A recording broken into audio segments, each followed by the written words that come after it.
Hello, lovely people. We are live, and I have my coffee. It is just gone 10:30 a.m. on the sunny Gold Coast, and who is at my front door? A ding dong, no other than Mr. Jeff Schroeder. Hey, Jeff. Hello and welcome to the show. Yeah, good morning to you, man. So you're in LA, yeah? Oh yeah, I'm living the dream out here. Living the dream in LA, man. I'm going to say that the vast majority of my guests seem to be LA based. It seems to be the place to be living. Are you originally from LA? I am. I'm from the suburbs. I mean, on a good day, I can get to where I grew up in 35, 40 minutes. So not cool. Not too far. Yeah. Yeah. So I was within striking distance. So you know the easy way to get around everywhere. You know, all the back streets and. Oh yeah. I had a small window of time where I lived in Chicago, about 7 years. And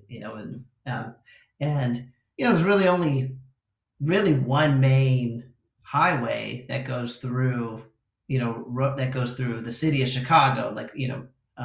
Out here we call them, in California we call them freeways because they used to be free, and most of them still kind of are, but in other parts of the country there's tolls and whatnot, so they never call it. So when you move somewhere else and you call it the freeway, people are like, what do you mean the freeway? It's the highway. But yeah. But out here in California, I mean, it's in LA, there's a crazy amount of highways that you could take. And so the show in the US that is obviously globally popular, Saturday Night Live, they used to have a skit where it's just two LA people hanging out, and all they do is talk about how they got somewhere. I took the 10 freeway to the 405 to the 101 to the 172. They're like, oh, really? I took, because it's so ridiculously crazy. Man, I've realized recently that if you use Google Maps or Apple Maps or something on your phone, some of the crazy ways that it tries to take you to places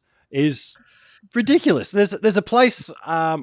So I'm on the Gold Coast, which is about an hour south of Brisbane, and there's a guitar store called the Pedal Empire in Brisbane, and I swear every time I put that in there, the way it takes me, I have no idea where it is. It takes me through all these suburbs, and then I end up on this main road, and it's just off this main road. And I think, why the hell did you take me that way? I have no idea how I got here. If only you just took me that way. Did we save 30 seconds? I don't think so. Yeah. So Jeff, but you saved 30 seconds, but you maybe had all that stress instead of just going down one straight shot, right? Mm-hmm. Yep, absolutely. Yeah. Jeff, we're all guitar nerds here and loving it. What started the love affair for the electric guitar for you, mate?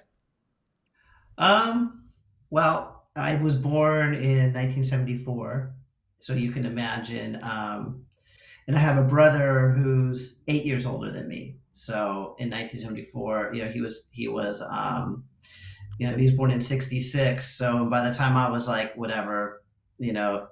or something, where I started like 4 or 5, able to kind of start perceiving things, you can imagine what the musical climate was for rock and roll at the time. So I grew up in a house where, number one, our house was a shrine to Kiss. So my brother was a massive, massive Kiss fan. So growing up, posters on the wall, all the records. I have pictures of me as a little kid with the makeup. I didn't even know who they were. I just, my brother would paint the makeup on me and all that kind of stuff. So I was very much into Kiss, but it was also Kiss, Zeppelin, UFO. Even more I realized now stranger things, new wave of British heavy metal stuff, like the Tigers of Pantang. And so I grew up with that sound, and Ace Frehley was always my favorite member of Kiss. So just that image of him with the Les Paul, it just was ingrained in my mind. So I just always loved it. And then by the time I really started getting old enough to really love music myself, when you're like 8, 9, 10, it's like 82, 83. Music videos started getting really big, and that was really the explosion of hard rock bands like Quiet Riot, Rat, and who else? I mean, who else was there? Def Leppard was really, exploding in California, at the time. All those videos were, and so I just fell in love with that sound. Cool. And still do. Yeah. You know what I mean? It's still like I still love that to me. I just love the sound of guitar from that era. Absolutely. So we're like 78 to 83, 84. That's just like a great era for. So we're similar vintage. I'm a 73 myself. And yeah, I totally relate to that era. It was, I just grew up hearing so much good music on the radio. Some of the bands you listed there are stuff that I read about in magazines, but never actually heard on the radio here. Our playlists, I guess, were a little bit different. But you mentioned Rat. I'd never heard Rat before, and it was only recently I was driving down the road, and I've had my phone just there, and you got Shazam now. You can go, oh, what's this? And there was this blistering guitar solo. There's so many guys that could play a million miles an hour, but this was really clean, and I was like, hello, who's that? And did a quick thing, and it was Rat. So I'd heard about Warren DeMartini, and so I only just heard him for the first time. Although I did see him play with Whitesnake back in the early 90s out over here. He was touring with Whitesnake. Oh, that's crazy. He played with Whitesnake? Yeah. It was, early 90s, I'd say. Yeah, I think I do remember that. Yeah. No, Rat was in LA. I mean, they were an institution. Yeah, cool. And and I've been lucky enough, in more recent years, while they were still kind of playing, I was finally able to see that with kind of obviously Robin Crosby, who was the original. There were two guitar players, Warren DeMartini, and Robin Crosby. Robin Crosby died in the 90s probably, but Carlos Cavazo from Quiet Riot was playing guitar, and it was incredible, so good. They were so good. Like, it was just guitar heaven. Yeah. So going back to the 70s there, when did you actually pick up the guitar and start having a bit of a fiddle with it all? I think, around 83 or something, I got an acoustic guitar, a Harmony, a little small, 3/4 size acoustic, which I still have, and somewhere it's it's actually at my brother's house, but it's still in the family. We still have it. And so I banged around that for a while, and I remember it was a Harmony, and it came with a little pamphlet inside, and it showed you how to play like maybe 3 chords. Cool. G, C, and D, and maybe like an E minor chord. You could kind of strum, and one pick. And save that pick for. You had the one pick. And do you remember what the first song you learned to play was?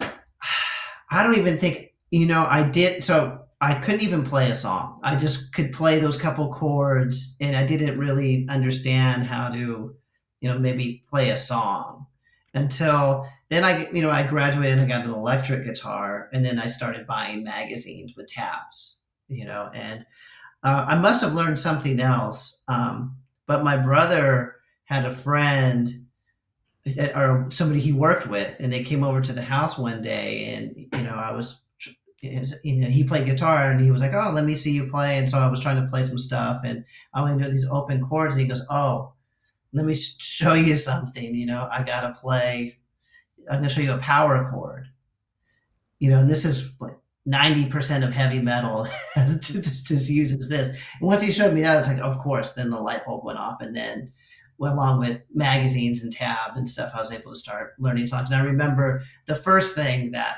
impressed, my brother or stuff was he left for work one day, and then when he came home, and then I could kind of hack my way through the intro of Crazy Train. Cool. And so that was like, but getting that, like, he was like, oh my God, I can't believe you can actually, do that. So, that was kind of how it was in the early days. Nice. You mentioned magazines. Man, that was such a great resource back in the day there to be able to learn not just songs, but things that led up to the whole craft of being a guitar player and understanding signal flow, recording, etc. I have this little story that I quite often tell people, and it was when I was in my final year of high school. I was doing film and television as a subject, and we had to. I was really good at the practical side of things. I recently got diagnosed as having ADHD a few years ago, and it all makes sense now. So they were trying to teach us. We had to watch some old movie from the 50s and write a review on it. And I just wasn't interested. So I had my guitar magazines and I'm reading that. And I can remember my teacher talking to the class, walking past and grabbing my magazine and ripping it out of my hand. And then he set the task and he was over and he was looking at the magazine. He came over to me later and he opened up the page and it was Craig Anderson's home recording section, which was in Guitar Player, if I remember correctly. Anyway, he's come up to me and he pointed at what I was reading and he said, "Do you understand that?" And I said, "Yes, I do." And he just looked at me and said, "You keep reading that. That's years ahead of what I'm teaching here." And I just went, "Thank you. You get it." Wow. Yeah. I have a funny story too about being in high school, and I can't remember. I was, kind of, you get to class and you have a few minutes before it starts. You're just kind of sitting there and waiting. And I was doing the same, sitting there flipping through at a guitar, at a guitar mag, looking through a guitar magazine, and my teacher came up to me and he goes, "Jeff, there's more to life than a guitar magazine." How wrong. I know. I was like, no, there's really not. Yeah. Especially at the time, Yeah, I can remember that, having the high school guidance counselor, which we had to go and help us try and choose a career. And they said, "What are you going to do?" I was like, "Oh, I'm going to play music." And she's like, "Well, no, you need a real job. What are you going to do for a real job?" And I've got to say, every job I've ever had that's lasted more than 2 weeks has been somehow related to music. So they were wrong. Yeah. No, it's funny, in high school, you're supposed to be thinking about going to college and whatnot. And I wasn't. The only catalog that I requested was for a GIT, Musicians Institute. I was like, I'm going to go to the Guitar Institute of Technology up in Hollywood.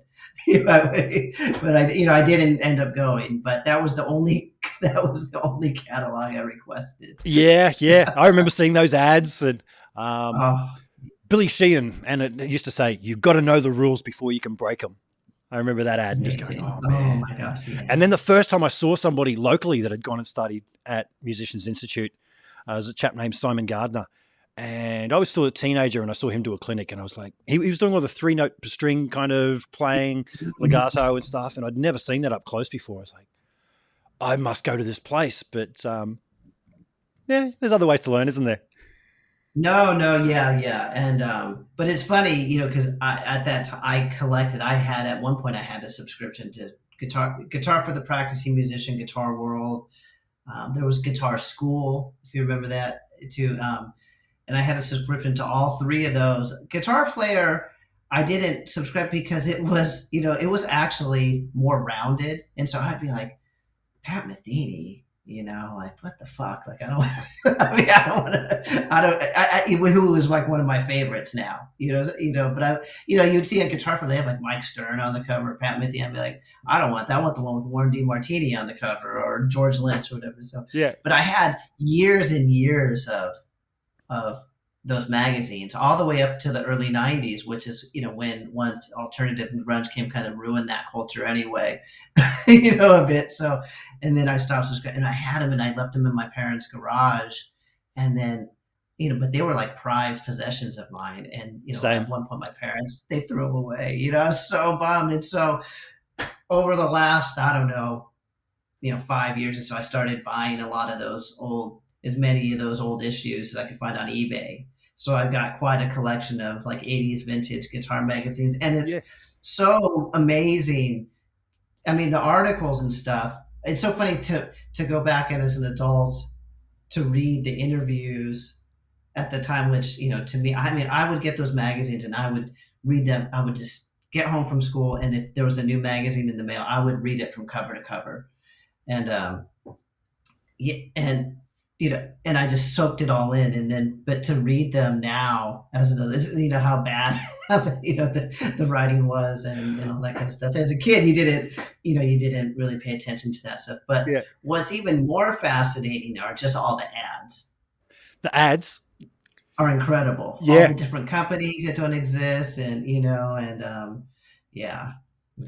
Yeah, I carried around milk crates full of magazines for many years, and I reckon I had those till probably around 2000-ish. I don't remember what I did to them, whether I gave them away or threw them out. But in hindsight, I wish I still had them.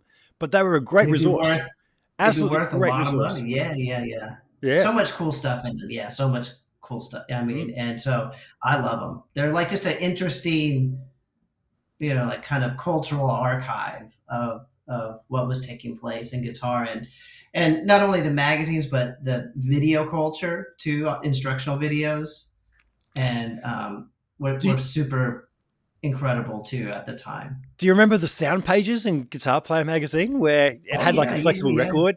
Yeah, I might still yeah, have a yeah. couple of those laying around somewhere. They were great.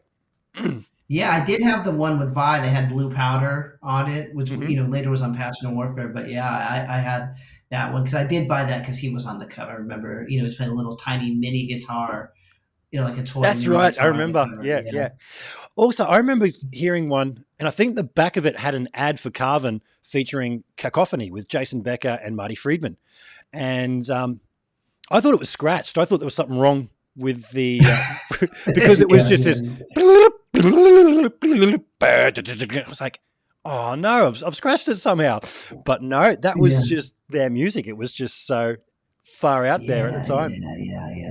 Yeah, yeah. Yeah, they're no, I was a fan of all that, you know, Shrapnel Records and you know, because that was really just this explosion of not only guitar players but technique, sound, gear, equipment. It was really a you know you know truly exciting period, you know, of what Absolutely. was taking place, and so it was just so what a great time to start playing and learning. And I was lucky, so I had all was surrounded by that, but I also had a teacher who was really cool, and you know I went into a music store, my local music store. It was must have been like 1987, you know, and so I'm in there looking at.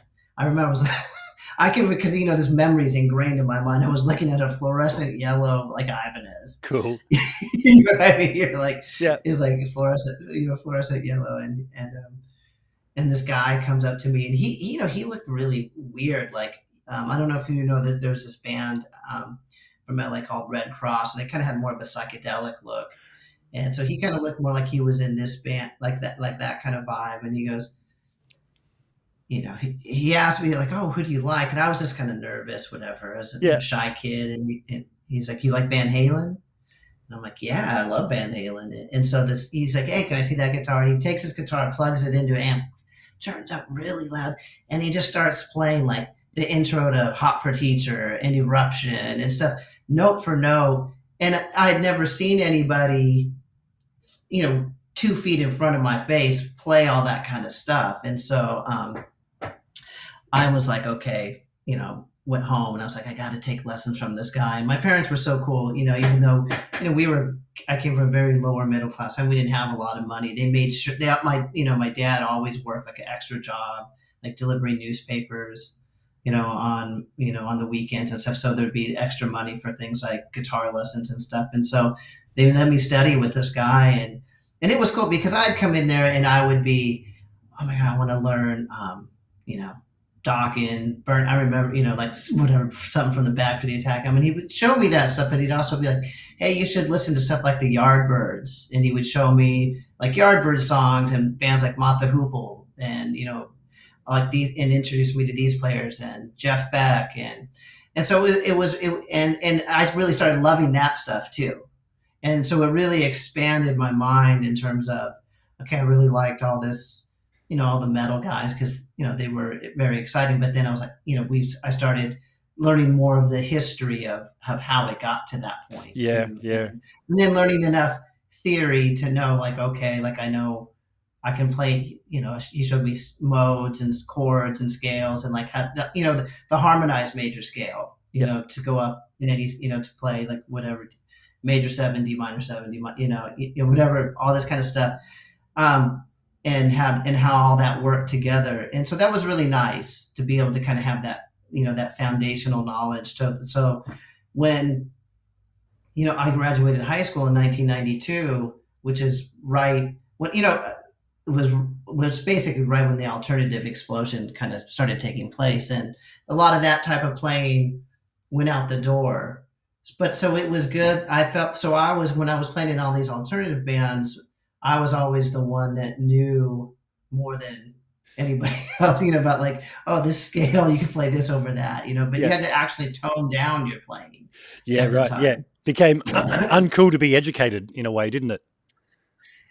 Yeah, yeah, and I get it because it seemed exciting, and and things kind of become reactions to certain things. Now to me in 2022, it seems kind of silly, to be like, that there's still people out there that that are come from this old like alternative guard of like that's too like muso or something. I just don't subscribe to that type of thinking anymore. I think, I really like, I feel like, we are at a time where there's so much more musical freedom where you should really be able to do what you want. And I totally, and don't get me wrong, I love tons of post punk and alternative guitar players. Like I love it. But, what I find personally more exciting now is, I would say, I guess we're kind of friends. Yeah, I could say we're friends. Reeves Gabrels, who plays in The Cure, but Yep. he's in Tin Machine with Bowie and stuff. Yep. Um, and we played some festivals together in 2019, The Cure and Smashing Pumpkins, and so I got to watch him from side stage and to hear him blow over like some of these classic Cure songs and play all these outside licks and stuff tastefully. Yep. It's so cool. It's so cool, and I can see why someone like Robert Smith is such a genius for going like, I got to evolve the sound of this band, and so I'm going to get someone who can, when the time is right, can really light it up in that way. And it's very like they play forever. They play 2.5, 3 hours. There's Yeah. and there's only like maybe 3 songs where he really goes off on the guitar. Most of the time he's playing the parts that are appropriate. But in those few moments, they really become show highlights because, he can do something and brings, an element to the sound that's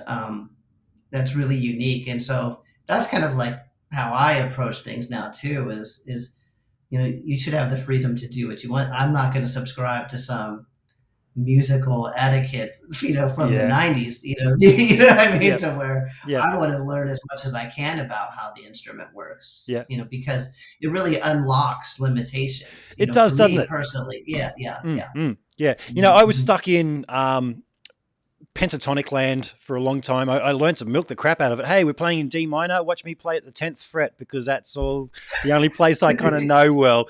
And there was such an explosion of information available to us via the internet.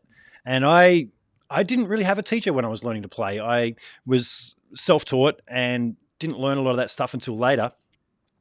But it's really opened up the doors to creativity. And it's not in a way that it sounds contrived. I know there's certain people who you can hear them thinking as they play. It's all mathematics. And then there's guys who are just using that knowledge in such a way that is so natural and liberating.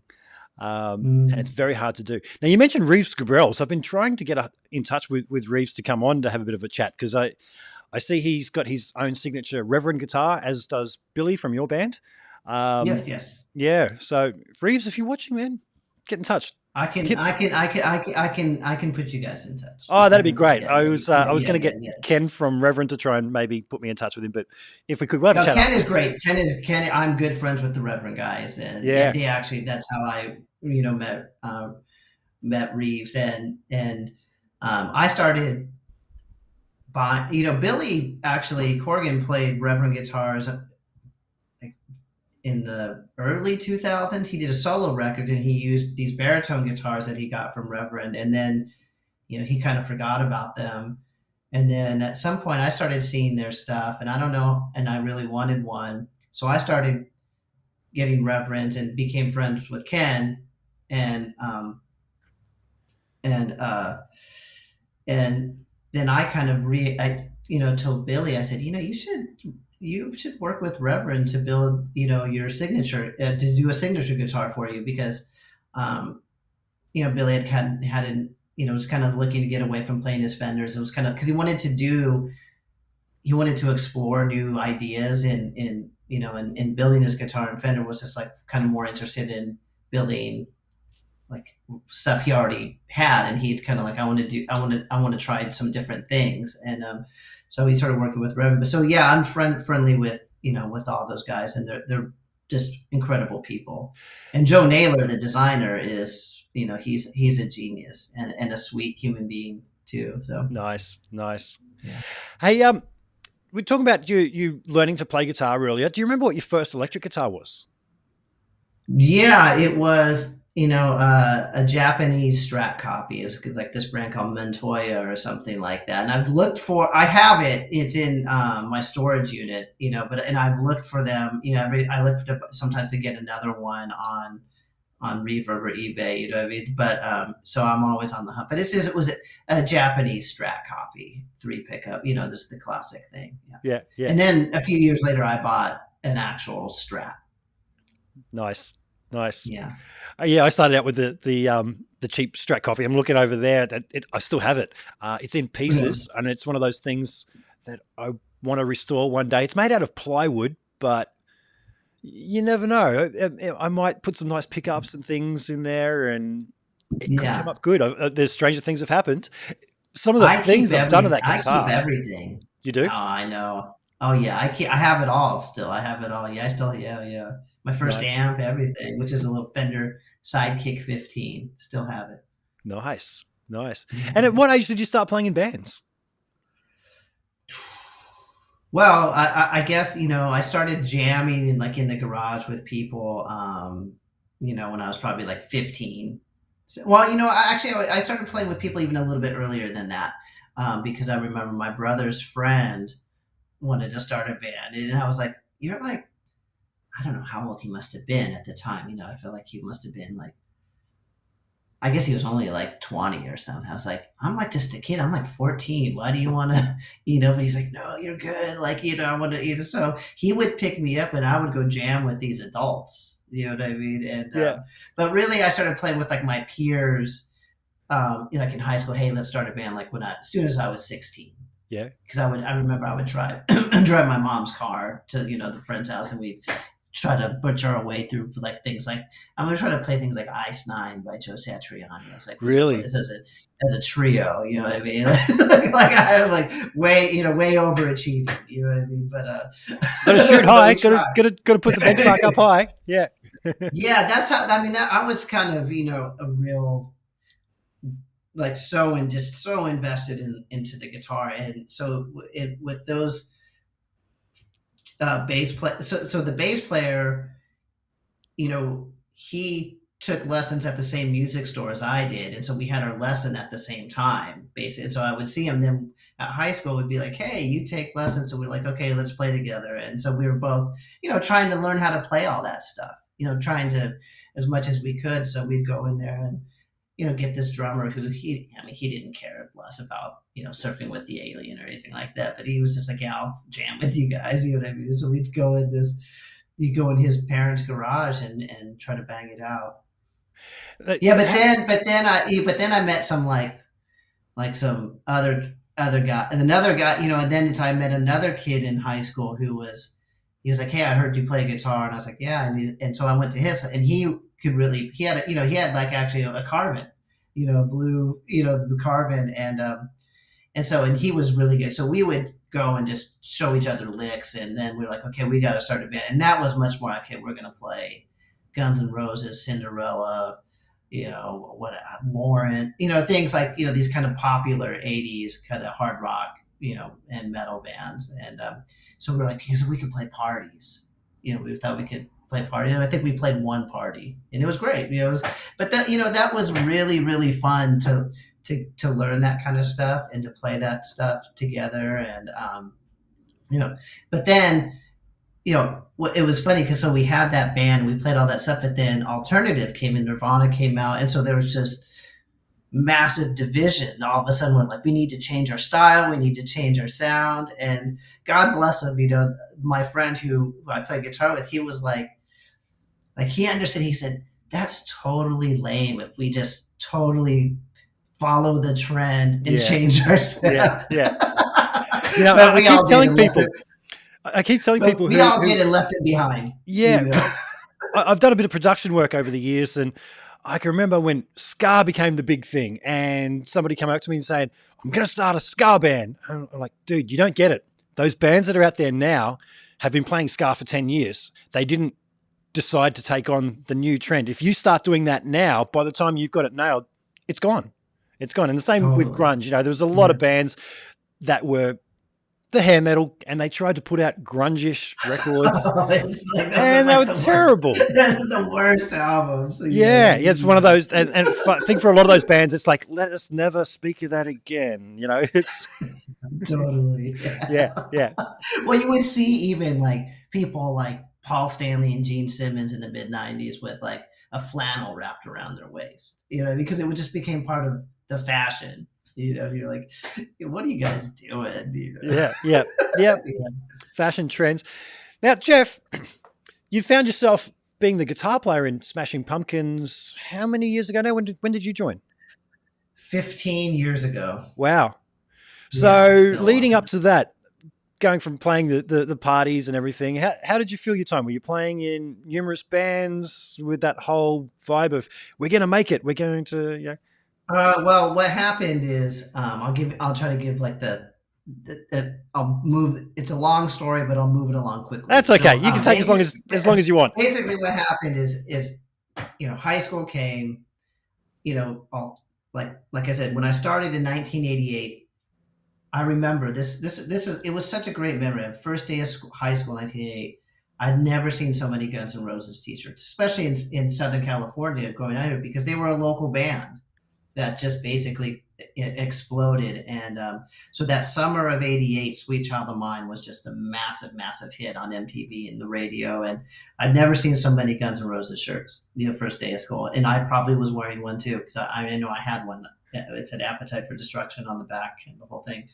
And but by the time I graduated in June of 1992, you can imagine it was a completely different musical landscape. And so I stopped taking lessons, and like I said, I was trying to, was good. And the band that played hard rock metal covers had kind of morphed into the three of us left and went and started another band, and found this guy that sang like Eddie Vedder and did the whole like, okay, we're gonna start like an alternative band. And so when I graduated, I started going. There was an emerging, because this is pre Starbucks or anything like that, coffee shops or anything like coffee houses. A friend of mine said, "Oh, there's this cool coffee house in the next town over that has like an open mic night, and it's cool. All these musicians play. We should just go and check it out, hang out." So I went there, and who do I see up there playing this crazy open tuned like Jimmy Page, like open tune, like improv Indian raga thing. Is my old guitar teacher. Oh, cool. So I started talking to him, and he's like, "Hey," and I said, "You know what? Maybe I should start taking some lessons again." He said, "Oh, I don't teach at the store anymore, but you can just come to my house just down the street and take lessons there." And I said, "Okay, great."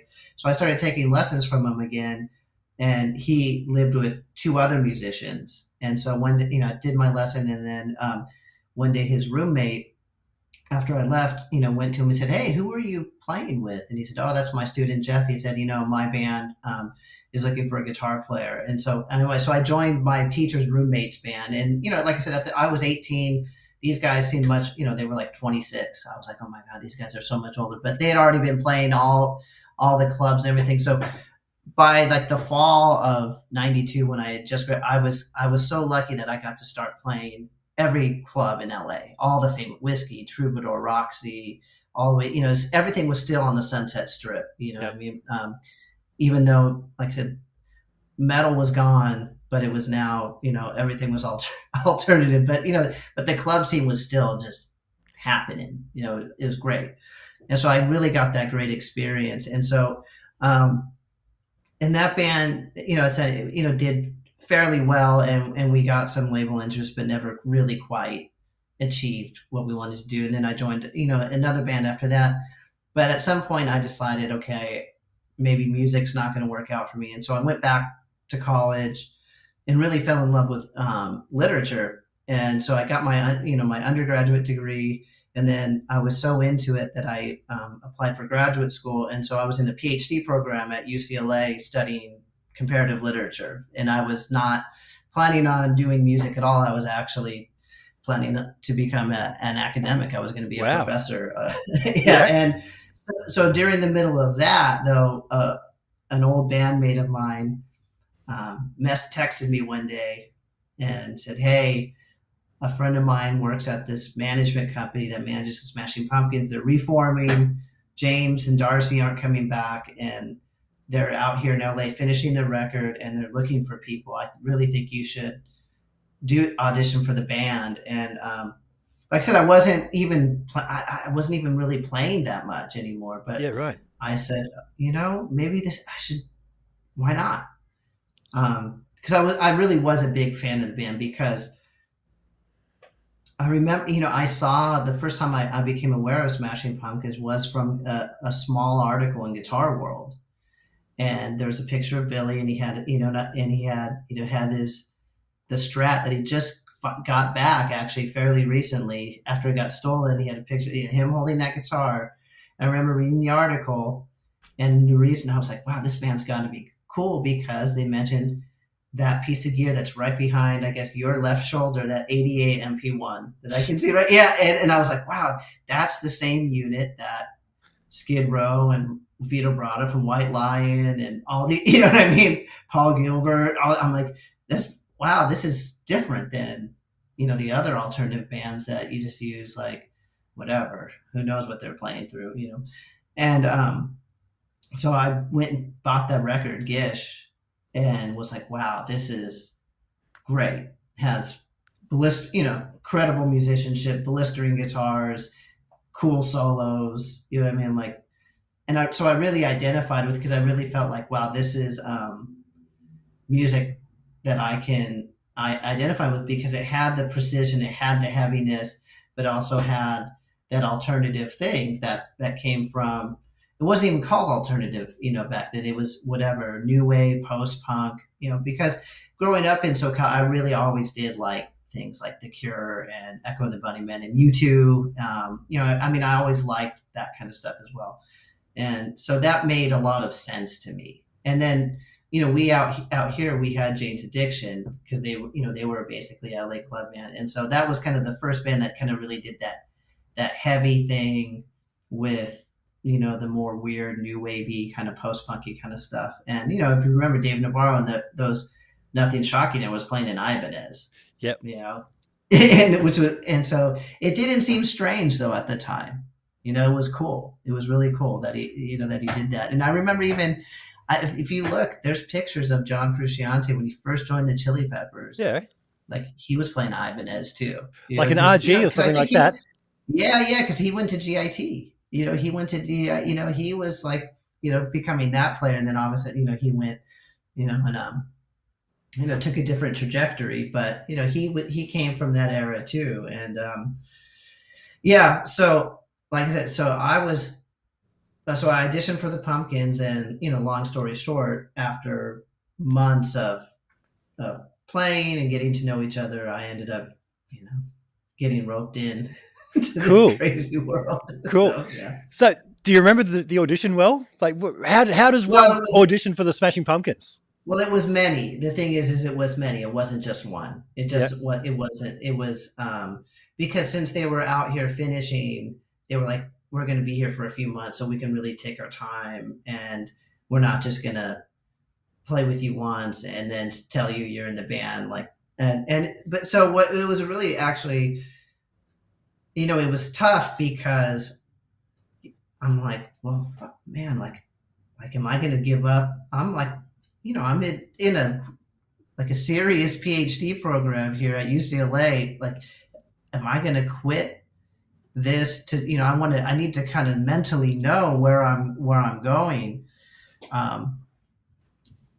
so at the time it seems stressful, but now I look back on it, and it was just, wow, how cool was it, you know, to that they slowly opened their world to me. And they were recording at the Village Recorder in Los Angeles with Roy Thomas Baker.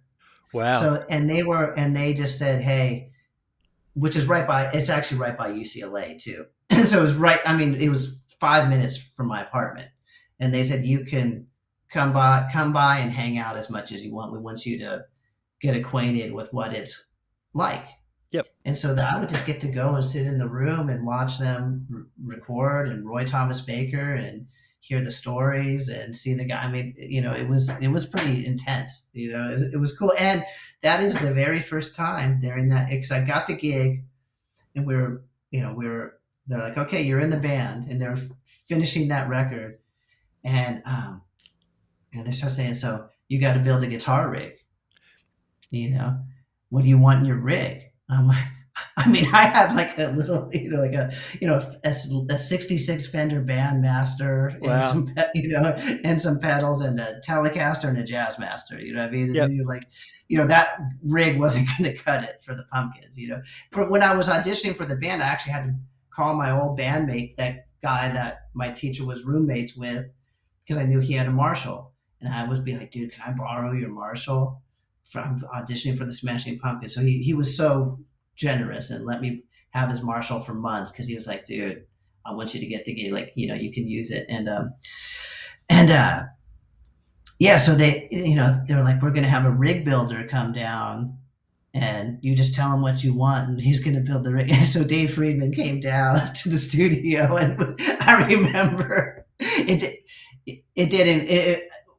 ended up not building our rigs for that tour, for the Zeitgeist tour. I actually had him build a couple of rigs for me later down the road, but at that time, but he did come down to the studio one day, and he was super cool, and obviously he's a legend. Yeah. So what did you end up going with for building your first rig with the Pumpkins? Well, so this is funny. So what happened is, I remember they brought in one of Billy's old guitar techs, this guy Mark Newman, Mark Newman is kind of a legendary tech. I think he might be, or he was for a lot. The most recently was doing Tommy Thayer from Kiss, but he started out, because he's from the Bay Area, doing Brad Gillis, from Night Ranger. But he did Brad Gillis for when he basically when he joined Ozzy, and so he was there for all that. And then he did Prince and all. So he was so cool to me, because I didn't know anything. I mean, I knew gear. I knew, but I'd never known like gear at like, okay, like we're gonna build like a rack with the switching system and MIDI programmable. I had an 88 MP1 and the Quadraverb. And a rock. It's a good combination. So so I had that rig that you have back there. You know what I mean? I had that. Yeah. I had, so I understood that, but I never had like, some 28 space rack with this stuff. And so they were just like, they're just like, order whatever you want, so I ordered all these pedals, but when I showed up to rehearsal, the first day in Chicago was April 2007. This kind of started in the fall of 2006. It was the first day that I remember there was, for me, there was 2 diesel Herberts. No. Yeah. Herberts? No, there was another. It wasn't the VH4, but there was another diesel amp at the time. And then 2 Bogner. What was the? I can't remember, but it's 2 Bogners, 2 diesels, because I don't remember, because I ended up not using them, because once we started, and like Les Pauls, SGs, and I'd never even played Les Pauls there, so it's like, okay, let's get up and start playing. And so I'm like trying to play a Les Paul custom, which is the farthest thing from my Jazzmaster or my Tele or my, I had my Strat still, and then through a high gain amp that I've never played through, and I was just stumbling. So long story short, we realized that when Billy and I were playing, it was the Bogner Uberschall. That was the Bogner. Great amp, incredible amp. But we realized when we both played the same amp, it actually made it didn't sound that good. Yep. And so I started using after a short trip through something else. I landed on using the Randall modular amps. Yep. The RM series, which I used off and on actually until fairly recently. I'm finally going to get off of it.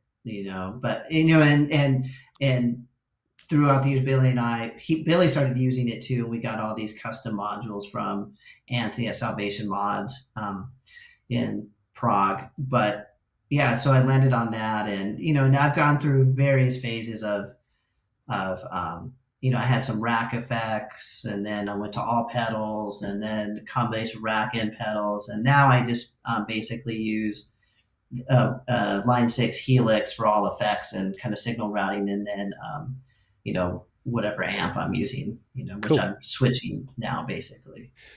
Dude, we're almost fucking twins when it comes to gear, Yeah, that era, right? Yeah. You like, got the old ADA, my old Quadverb. That was my rig in the 90s. The only drawback on that was that I couldn't just turn a knob on the fly to make an adjustment for the room or anything. I can remember I did a tour with a very well-known Australian pop band that had some hits when I was still a kid, but got to tour with them, and I did one rehearsal. We played one song, and they said, "Man, you obviously know the stuff. Can you just back the metal off a little?" And I sort of had to go menu diving just to back off the gain a little. That's what got me thinking. I need something like this that I can turn knobs on. And so I went down the whole Randall RM4 route as well. Oh, okay. Yeah. So I had that set up. That was my introduction to Dave Friedman. Way before he had Friedman amplification, I was getting my modules modified by Dave. The sound, he must have done the Brown Eye mod to an SL Plus module that I had, which he told me was a prototype he'd done for Steve Stevens. And that opened my ears to a great open sounding amplifier where the grain is almost 3D and sits forward in the mix, and just the clarity. I know. It feels so good on the hands too, right? Yeah. I've tried to get back into using the ADA, but my tastes have evolved, and now it just sounds a little scratchy or something to me. It's so funny that you say that, because I just I didn't even know what happened to mine. After, because I had stuff here, then I moved to Chicago, and I kind of lost track of some things. And one of the things I couldn't find was my ADA, and my old bandmate of mine from a different band called me that he goes, "Oh, I'm cleaning out. I gotta clean out my garage, and I got some gear of yours here, and I got this thing. It's ADA," and I'm like, "You have the ADA?" And so he just brought. So I just got it back on literally on Sunday. So cool. I'm not even gonna get turned on, because my last guitar tech, Trace, he from Voodoo Amps. Trace Foster. Yeah. From Voodoo Amps. He teched for me on this last couple shows we did in September. He used to mod those things and stuff, and he said, "Don't turn it on, because if you haven't turned it on in 20 years, probably the filter caps and stuff might blow out." So he's like, "Send it to me. I'll open it up first and make sure it's, and I'll dial it in for you." He's like, I don't work on those anymore. He's like, but I'll do it for you. Nice. I had to get this one modified as well. Not modified, maintained. I had to get the caps and everything replaced because it was noisy and everything when I turned it on. That's what he said. He said it most likely is like you'll damage it if you just turn it on. Yeah. But then you said you're using the Helix at the moment. I've got one sitting right over there, and I can see that Ben is in the chat room. Thanks, Ben, for the lend of it, mate. I have a show coming up on. So everyone knows, all us guitar players know that January 26th is Eddie Van Halen's birthday, but it's actually Australia Day, what they call Australia Day over here. And I'm doing a big show at the casino here in the backing band for a whole bunch of Australian 80s artists. And I need versatility, man. And so I've borrowed a Helix off somebody. I'm running a little Friedman Double J Junior. The small box is normally my choice, but waiting to get another one of those. But yeah, using that to handle all the effects and the routing and everything. And yeah, Oh, I see. I see. Are you using the like four cable method then? Are I you am. doing I that? am. Yep. Yeah, yeah, Yep. yeah. Yeah. Yeah, great. Yeah. Yeah. Now, Jeff, you used Axe Effects for a while too, and I know this I because did. I Yes, only know yes. this because you shared some patches with me online on the forum many years ago. I Oh, just got an Axe crazy. Effects 2 and I was trying to get it going, and I was on one of the forums and you were kind enough to send me some patches. Oh, great. Wonderful. Yeah, yeah. I got, I got on that as soon as it came out. I was like, I got to get one of these. And so I bought one from, I think was Dave working free tone merchants or Tone Merchants, yeah, something. yeah, yep. Yeah, and I think I got it. I bought it through them because it was like, where you? I don't even know where you got those. And so then he built me a rack with the Axe effects and the RM4, and we had it four cable method and everything in loop, so I could. Yeah, I had like all these crazy possibilities, where I could use the RM4 for preamp sounds, but I could also use the Axe effects for preamp sounds too into my two power amp but all or just use it just for effects. And yeah, so So I was an early user of the Axe yeah, effects. yeah. I struggled with it, man. I was doing a song for a friend of mine that I produced, and I just wanted to put in some guitars, and I found they tell me that the Axe 3 is a lot better now, and it's got the whole dynamics thing down, but I just couldn't get the guitars to sit in the mix. If I got it to where you could hear the guitars where they should be, you couldn't make out what I was playing. If I turned it up to where you could hear what I was playing, it was too loud. And I ended up ordering a little EGnata Tweaker, which is sitting right up there. I got the first one in Australia. They'd just been released. I ordered one from overseas, plugged it in, put a mic on it, played first go, and there was the sound I was looking for. And it was just like, Yeah, oh, yeah, maybe this yeah. digital isn't for me yet. But I'm not going to write off the Axe 3. I hear great things about that. But I, Yeah, yeah. I'm I really mean, excited. I use it. I was gonna say go ahead, go ahead, go ahead. I was going to say, talking about the old Randall system, I just got an email from the folks at Boutique Amps Distribution. I have 2 big boxes on their way to me with the new Synergy Syn 2 and all of their modules for me to demo and do some online Oh, demos for their fantastic! I website. know. So I think that's the ticket for me to get that versatility again, is having the modular Yeah. setup. Well, they got to get well, you're gonna have. I hope they send you the Vi one so you can let me know That is how in it there, is. yeah, yeah. Have you played the Vi one? I haven't. Yeah, I haven't had a chance to play it. No, the last NAMM show I went to, and I stopped by there, and I wanted to play. I wanted to check it out, but it was just so chaotic in there, and I just didn't. I couldn't. I didn't get a chance to try the actual synergy stuff. But now I've moved. For amps, I started using the Rev Generator 120. Nice. Yeah, yeah. And it's funny because the reason I got into using the Rev amp was because I started using the model in Helix. They Oh had yeah. the red channel in Helix, and Yep. then now they've added the purple channel too. You'll see there's Rev red and Rev purple, and I started using those and was like, wow, like this amp sounds incredible. Love the sound of this. And so I had our manager reach out to Rev, and then I get a message back, and it's from an old friend of mine, Sean Tubbs, who's the artist rep. And Yeah, I know Sean, Sean. Yeah. yeah, Sean was the guitar player in the band that I replaced when I was 18, when my teacher, his roommate, was in a bit. Sean's brother was the drummer, of this band, and so he quit, and so they needed a guitar player. But so and so I've known Sean like literally since then. Nice. Um, and yeah, so and then he totally hooked me up with them, and Cool. and that amp is incredible. I don't know if you know about and then I think this is version 3 now. It has a 2 notes torpedo load box built into the head. Yeah. Yep. with IRs that are switchable on the front of the amp. So for home recording, it has two XLR outs. Like you don't even have to hook it up to a cabinet, but you Nice. can go have like the full tube amp, and it sounds incredible.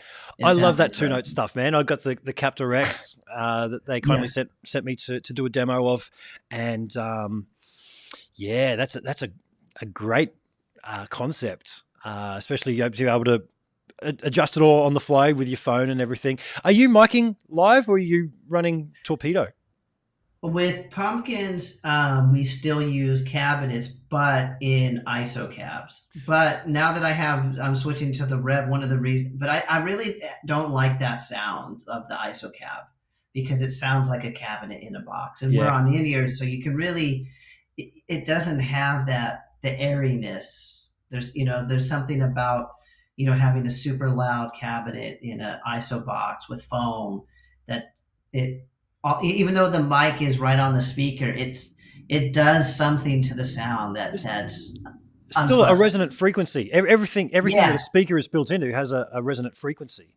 Um, yeah. So this to me sounds way better. yeah, I demoed. Incredible. It sounds incredible. Nice, nice. You know, I did have a play of the Rev stuff when I was in Germany. I went to an event called 42 Gear Street, and the guys from Rev were there, and they had their amps.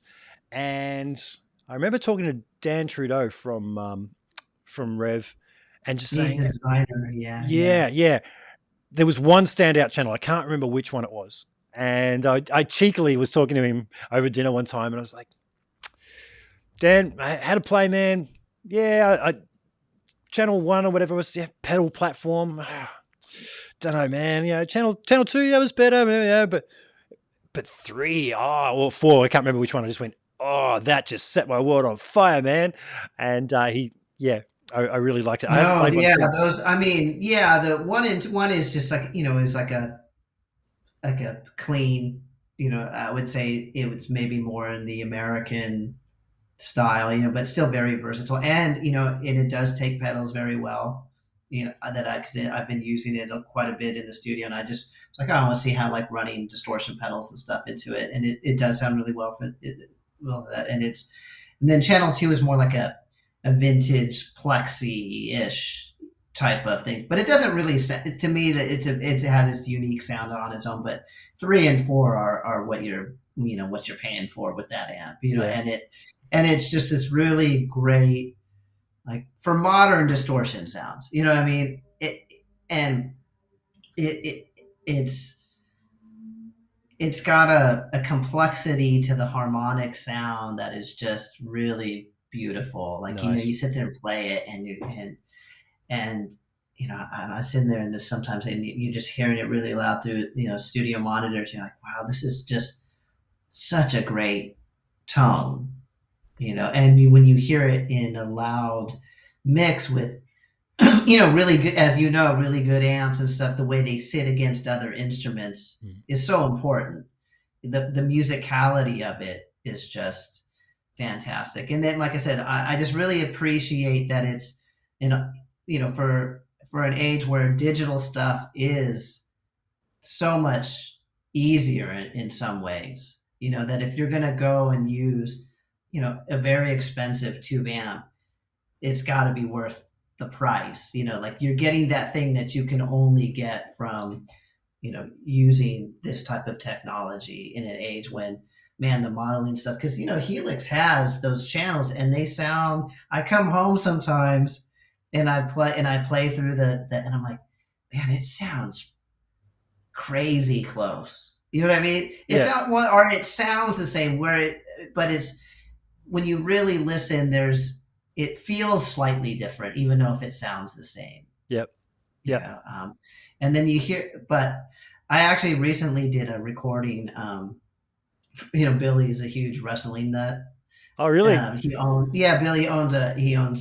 NWA, which is a wrestling company out here in the States. Oh, And so cool. I just did the new, I've done the last two theme songs for him for the TV series. And the first one I did actually with Michelangelo, I did it together, and then Yeah. I just did this one because we didn't have time, to get a guest. And I used my Rev amp for all the rhythms because I wanted to see how it recorded for something really heavy like this, and it Yep. was incredible. But then I was like, I was kind of bummed because I can't use it for the leads because it's like I already had like 4 tracks of rhythm guitar and stuff. I was like, and so I used Helix, the Friedman, the Friedman model in there, and it just you can't really tell that it's. I can't tell like what's the tube and what's the model. Like they Yeah. both Right. sound really really great. Yeah. Yeah, Cool. Yeah, I've been yeah, doing a yeah. bit of experimenting with all the models in there. I'm not a fan of the clean channel on the little Friedman I've got there. Like I said, I'm waiting to get a small box again. That's my amp. So I have experimented with some of the models in there. I think it's a Bassman that I'm using to get my cleanish. I prefer not to use compressors. I'd rather have the sound have a bit of hair around it to soak up those transients rather than a compressor. And yeah, I'm leaning Really. on some of those. Um, Speaking of which, speaking of compressor, I got it. I got it. I have it right here. Have you tried? You probably have. Have you tried this? The Kelly Cali 76. No, I 76. haven't yet, man. I haven't. I know someone that's got one. I've It's got an incredible. 1176 It, style it compressor over here, so I'm well yeah. familiar with an 1176. It's incredible. I have to say, for cleans, I'm addicted. I might have to try that because after I do this run of shows, I've got some more coming later in end of March. And I'm going to piece together a new rig, and I'm going to experiment with some analog pedals, and that Yeah, might just be the compressor of choice. it's heavy. Look, It's it's heavy, really like heavy. physically. It is. It is. Uh, It's like it's like the heaviest pedal I've ever felt. yeah, I'm It's going to come really back and heavy. ask you about pedals and things that you might be using live with the band. Okay, But yeah, sure. Yeah. but I'm going to jump back just a little bit. We're talking about Sean Tubbs. I Oh yeah. I produced a record for a friend of mine who's an amazing singer. She was local girl. She has been touring the world as backing singer for Sinead O'Connor. She was touring with that family group, The Cause, and things like that. And she Oh came yeah, back yeah, home to yeah, Australia, and it's like, yep, okay, let's throw together a little recording. We did it in my lounge room here, and she wanted to have a bit of a countryish flavor about it. And I'm no country player, and I think you can really tell when people are faking a style. It's like, well, you're playing the right notes, but it's not. yeah. You're not coming from the right place. And she was talking about getting, some guy who's played on a couple of country records, could play a little bit countryish. And I remember having coffee with her one time, and I said, Brooke, why aren't you thinking big? And she said, what do you mean? I said, well, why would you get some backyard guy to do this? Why aren't you reaching out to like a serious country player? She's like, well, who would I get? And I said, well, who's the biggest female country artist right now? And she said, oh, Carrie Underwood. And I said, well, why wouldn't you reach out to Carrie's guitar player and get him to play some stuff? And she said, oh, yeah, as if I could get, somebody like that on there. And I remember leaning into her and going, Brooke, I've got Gary's guitar player waiting to play on your record, and he only wants X amount of dollars. And she's like, no way. And that was Sean. So we got Sean to play a few tracks, and it was just the perfect thing. His sound was mic'd and EQ'd. I didn't have to do anything to it to make it sit in the track.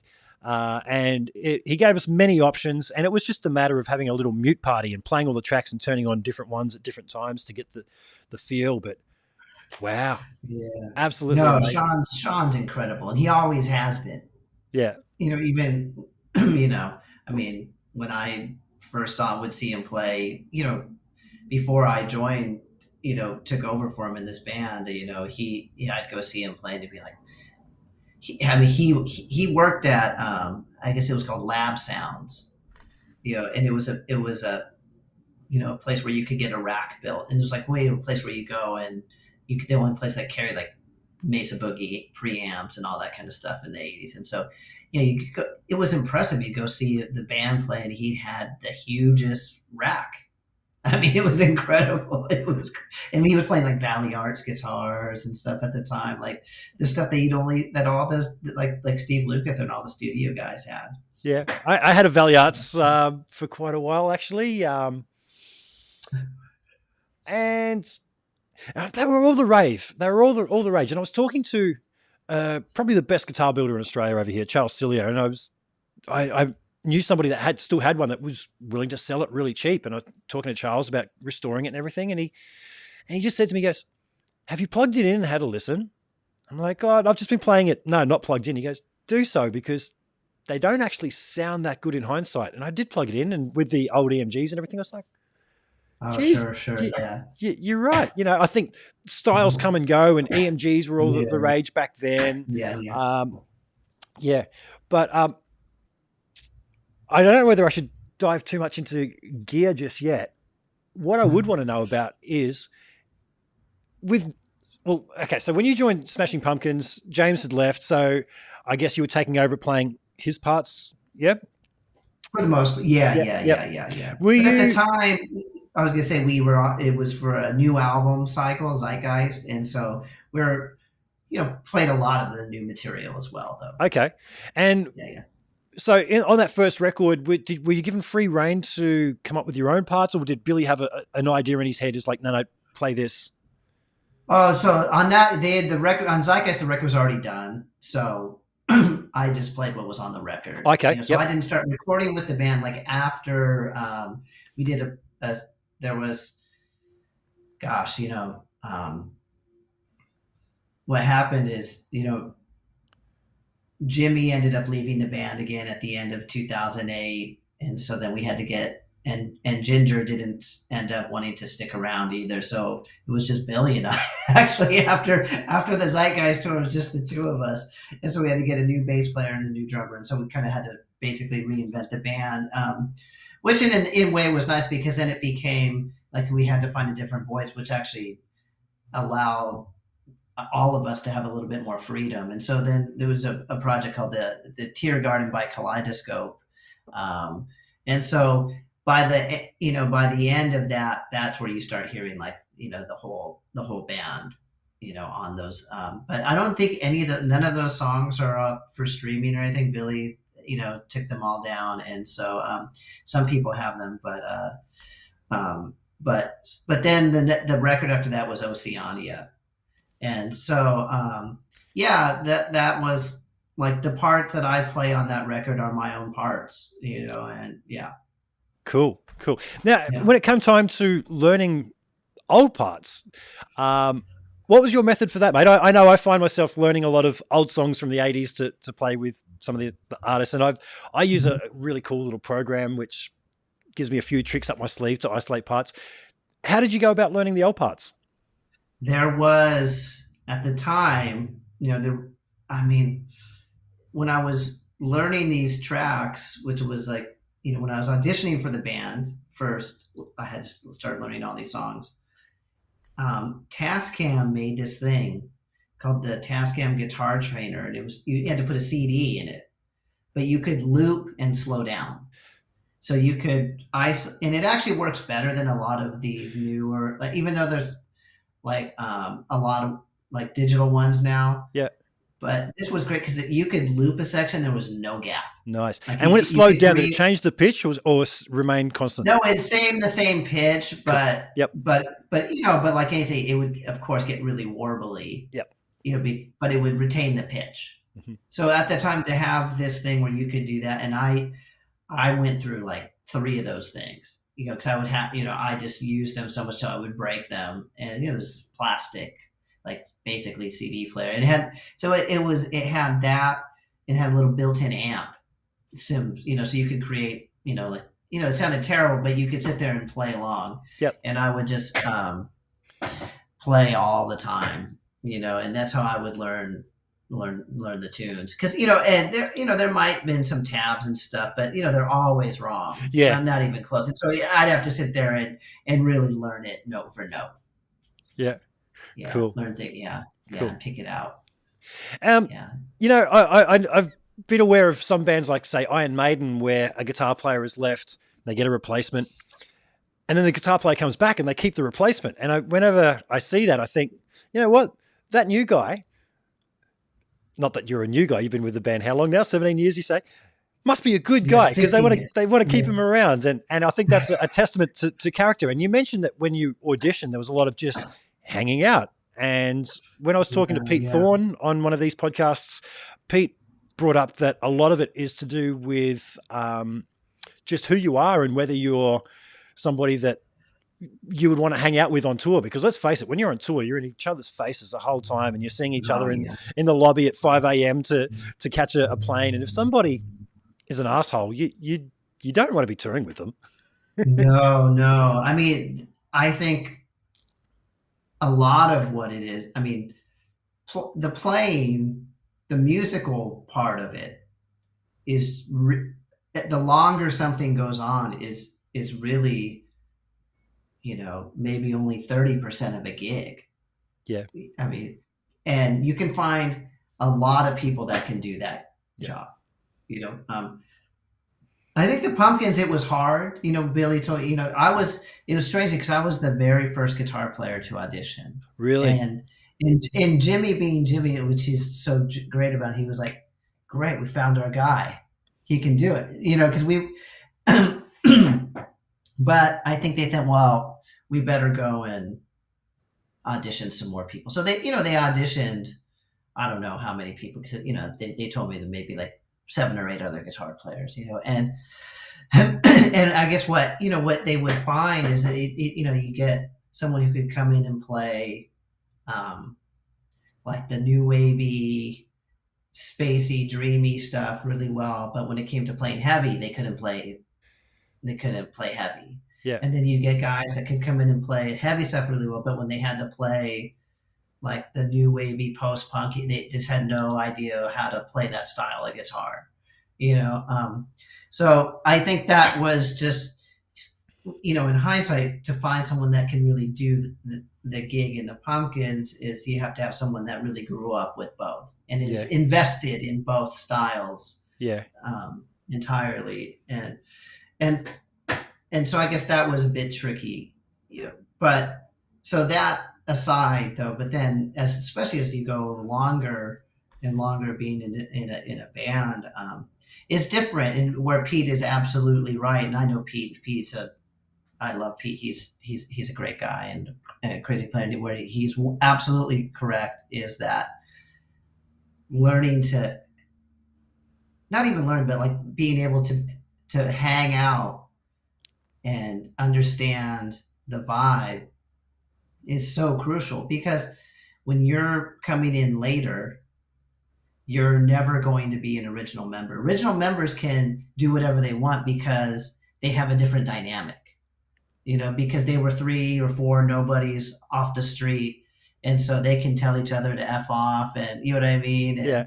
But you, as coming into something that you're most of the time not going to have those privileges, because you didn't create the monster, but you're just kind of living inside the monster. You know what I mean? And so it is a different skill. And then as you go farther on, especially in a band like Smashing Pumpkins now, is I don't have any children, but all the other members, they have kids and families and stuff. And so, who they want around and how they're going to act and be around their kids and stuff, that's all part of the gig too. Yep. I mean, you realize it. So it's it's a different situation when the farther something goes along. Yeah. I saw a documentary on Ginger Baker from Cream, the drummer, and I know he's passed away now, but I walked away from that going, that guy he's not a nice guy. The documentary starts with him breaking the nose of the guy making the documentary by smashing him across the face with his walking stick. And then the whole thing led up to why that happened and everything. And, such a brilliant drummer, but he couldn't get a gig because he just was not a nice human. So, you've got to be a good dude, Well, I remember even, for someone like Jaco Pastorius, at the end of his life, he was basically on the street and no one wanted to play with him. Couldn't get a gig because he was just, it was too difficult to deal with, even though he was, the he literally probably was the greatest bass player, as he would tell people, I'm the greatest bass player that he really was. You know what I mean? But he couldn't get a gig. Yeah, he couldn't get a gig, and that's so sad. Yeah. So prior to James returning to the band, did you have it sitting in the back of your head like, what if James comes back? I'm going to get turfed, because that happens. I know that happened to the Chili Peppers recently, and was that something that was in the back of your mind? Yes and no, but the greatest thing, one of Billy's very great traits is that he's very transparent in that way, and so he would often talk about it, like, well, if the stars align, he's like, I would definitely entertain the thought of getting the band back together again, but when it actually started to become just an inkling of an idea becoming a reality, whenever it was 2017 or whatever, he told me from the second he had the idea, he goes, but if James comes back, he's like, you're staying in the band. So there was no threat.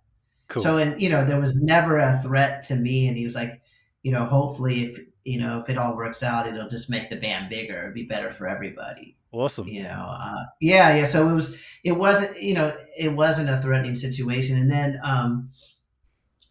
and to James's credit, when we started rehearsing in 2018 for this Shiny No So Bright tour, I mean, the first day he came up to me and he was like, I don't have any ego about this. I'm not here to step on your toes. I just want this to work out as best it can. So, like I'm here, basically I'm here to be a team player. And if I'm stepping all over you, just let me know. That's great, man. That's great. Yeah. And he lives out here in LA. So James and I are actually both out here in LA, and like we go out to dinner, and we wanted, we were, because Omicron kind of got out of control. We were going to go to some hockey games, and so I mean, I really just I love him.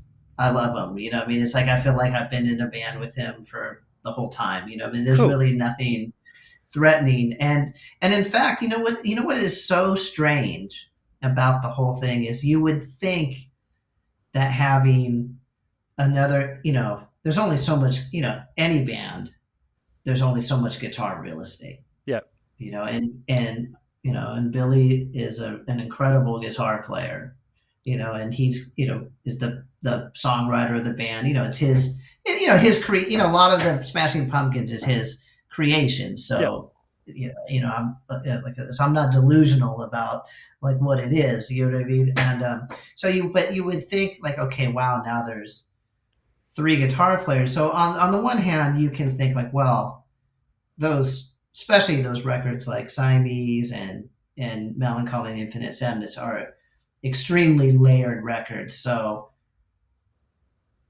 it's great that we can really reproduce like those recordings like incredibly well live. It's cool. So cool. And because James actually Billy uses the Helix HXFX, the Line 6 HXFX. I use Helix, and James uses, he has XFX 2, I believe. I don't think he's upgraded to 3 yet.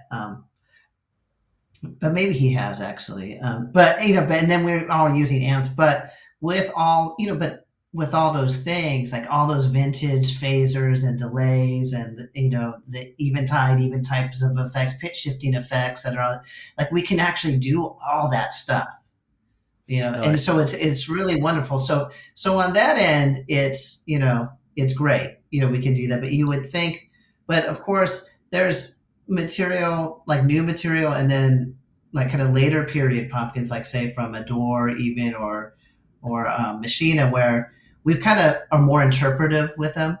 You would think like, oh my God, now there's like 3 guitar players. But what is great is I don't actually have to worry.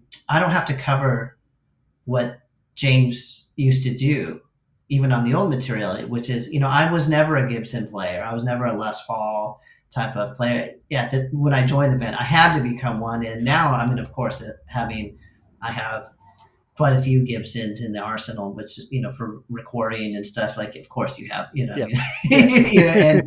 And, I love them, but now live, I don't play those style of guitars because James does. Yeah. And so it actually allows me to, I guess, actually just get to be me, and I get to kind of float in between the two of them and do what I want to do when the Awesome. time is appropriate. And I really appreciate, I didn't, and that's an insight that I wouldn't have thought about, because of course, ego, when you go like, okay, great, I'm not losing my job, but what the hell am I going to do? Yeah.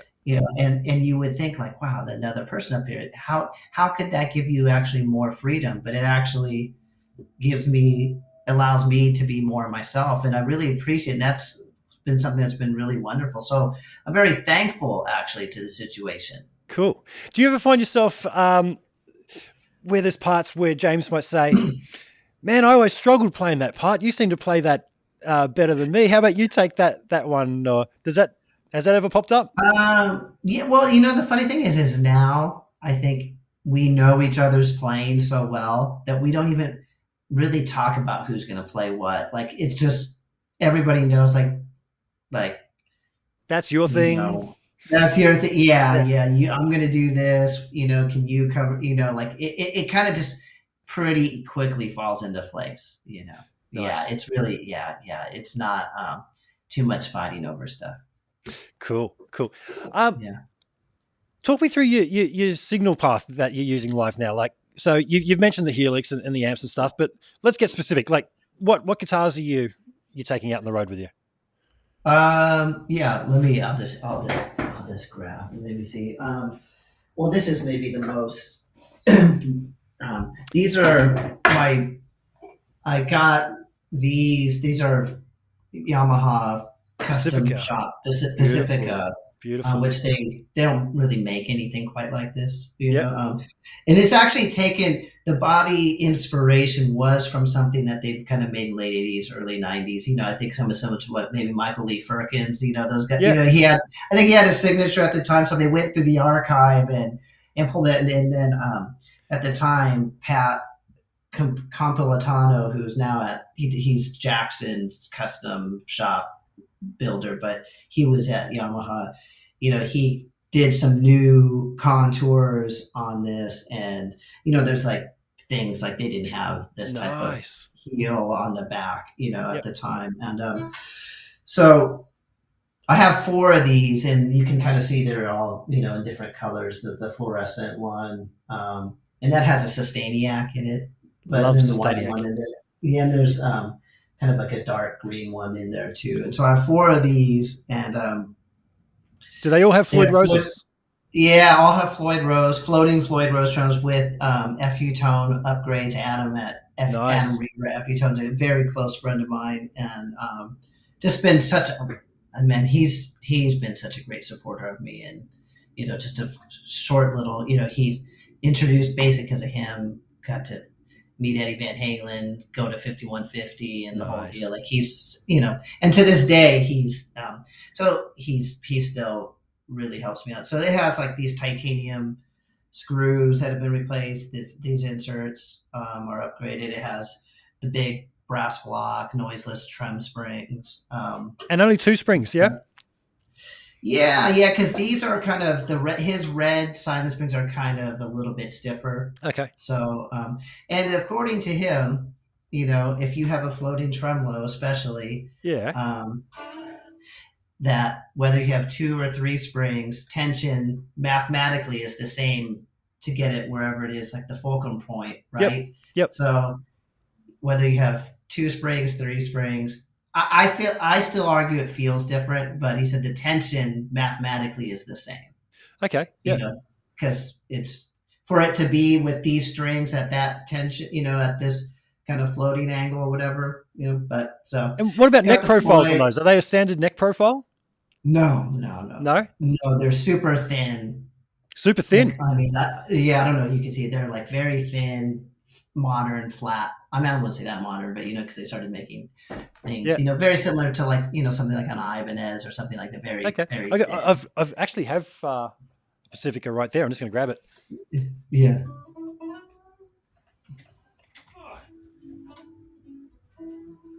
It's not mine, and I haven't actually played it much, but maybe I should give it Yeah. a bit of a whirl. Yeah. Yeah. Yeah. So this is, it's got a flat 24 frets. Oh, what does that? Let me see what kind of does that. That is a locking one. No, Oh it's no, got no, that's locking got the Wilkins tuners. in. It's got locking Yeah, yeah, yeah, yeah, tuners. yeah. Mhm. Funnily enough, this belongs to my best friend, and she doesn't play guitar. She bought it. It was on special at a store, and Mhm. I really like that it's got this push. She, which one is it? One of them's got a push pull. Yeah, There it yeah, is, yeah. push push on the tone, which splits the the humbucker there in it. It actually gets quite a convincing tone. Some Yeah. humbuckers just completely fall apart when you split them. What pickups you got in yours?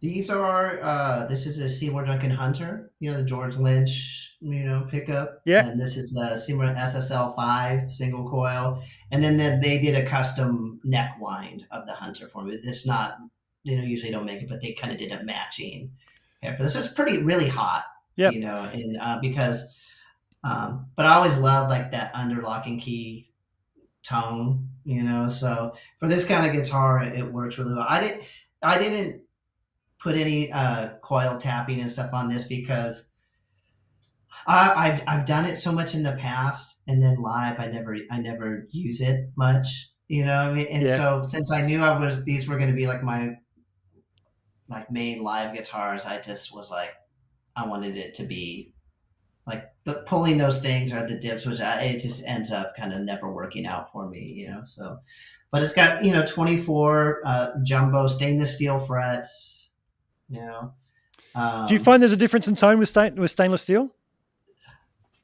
I mean, definitely unplugged. You can hear it. Yep. You know what I mean? It's definitely kind of a brighter, poppier sound. I don't know. For me, I'm playing, especially distorted, like really high gain, jacked up sound. I don't know if I can hear the difference. Definitely feels great though. I mean, I mean, they feel fantastic. I've become totally addicted to them. Yeah. So Nice, I nice. guess so. These have become kind of my main guitars. Yep. I actually have two. They're at the shop right now. The Yamaha customers. I also have two refinished, just production Pacificas that we did in different colors, and we put Megatrons on them. I don't know if you're familiar with those. What are they? Yeah, it's a replacement non-locking tremolo, but but it feels like a locking tremolo, and it has kind of the travel of it, and they stay in tune actually really quite well. So I have those, and but I have noiseless single coils in it, Yeah. and I went originally with 250K pots, but it's too dark, so I have them. They're putting some 500K pots in it for me, but those and this are kind of like my main. And I also use some rev stars as well, which for more of like a humbucker, less polished SG kind of sound. I do because I still do want to use this, but like I said, like 85% of the time now I'm using these because these are. I kind of wanted, and the only and I set. I have four because I have two in E and two in E flat, Oh yeah. because I have to have a backup for each tuning, because if you break a string on this, you got to switch Yeah. immediately because it's I use the floating drums. But I for each tuning I try to stay on one guitar now. I used to really like switching guitars all the time because I was like, oh my god, I have all these guitars, I have a guitar tech, like, I want to be Rick Nielsen, and then you realize, you look at the really great players, most of them, there's always exceptions, but a lot of the players I really love, like they just kind of live on one guitar as much as possible all night. And I get that because it's like a feel thing, like switching neck profiles and pickup combinations and scale links can be um, confusing to the hands, Yeah. at I least guess for once you me. find your thing, you stick to it. Yeah.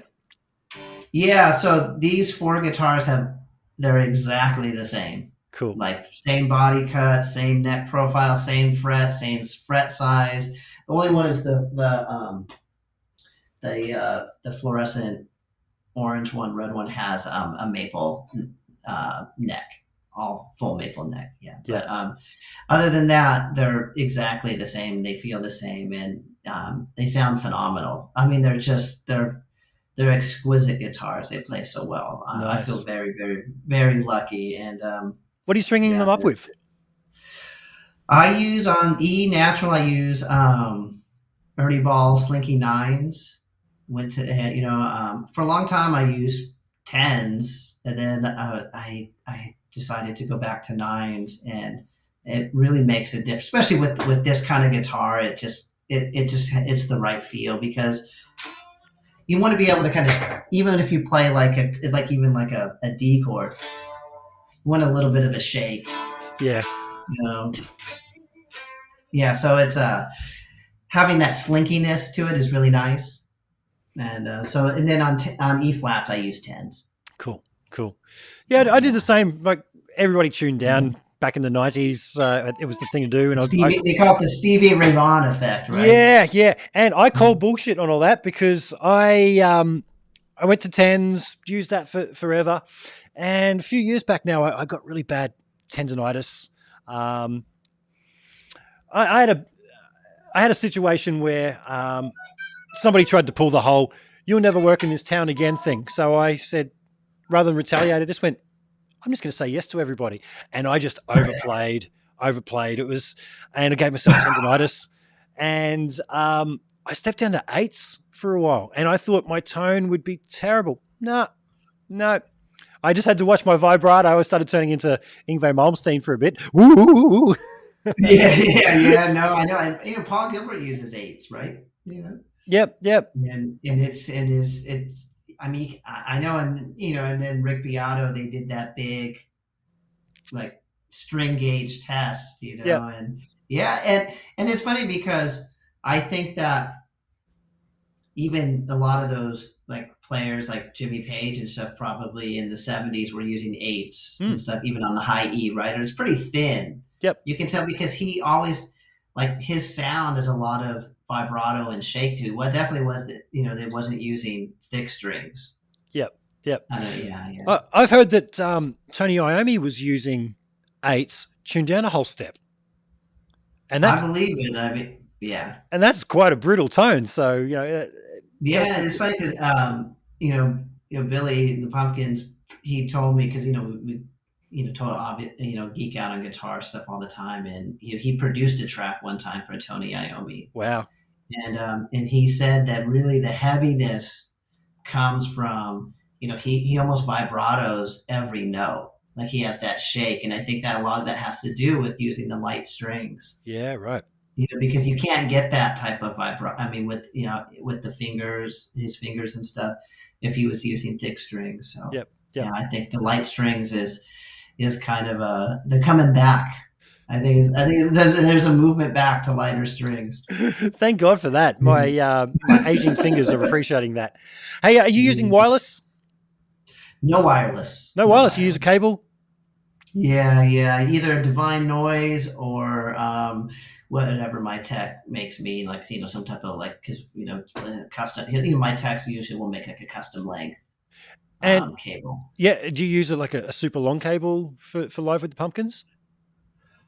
Not super long, I mean, but I can walk across to James's side of the stage. Yeah, so it's probably like 30 feet. 30 yeah, foot? So I go in. Yeah, so I go in, and then I go in from my guitar, and then I actually go into a Dunlop Joe Bonamassa wah.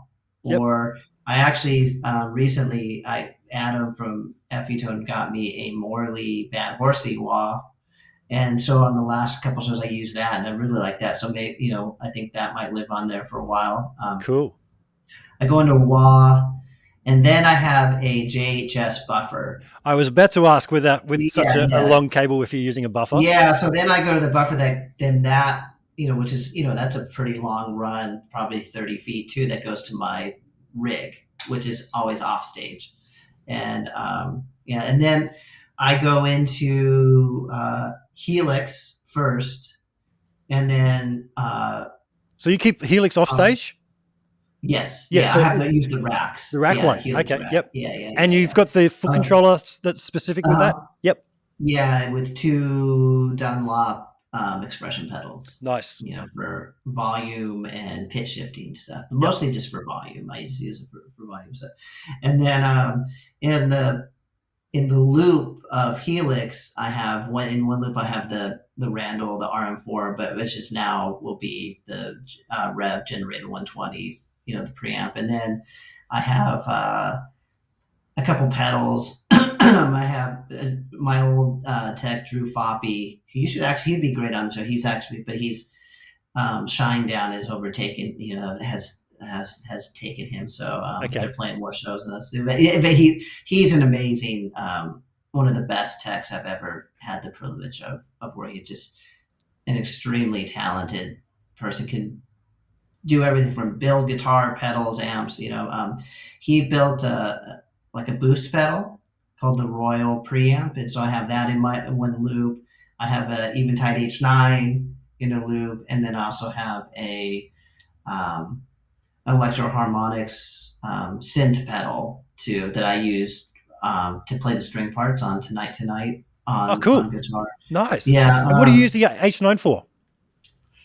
Just different reverbs and delays. I love like the Eventide has this very specific sound and tone to their algorithms, and I love it. I just love it. I mean, I wish, I think about going and maybe hunting down an H3000 just because I want the whole thing. But I should have got it because there was a time when the price really went down on them. Now they're like, a lot of people with home studios are buying rack gear, like one or two pieces, to have like a few, non-plug-in type of things. And I really think that there's,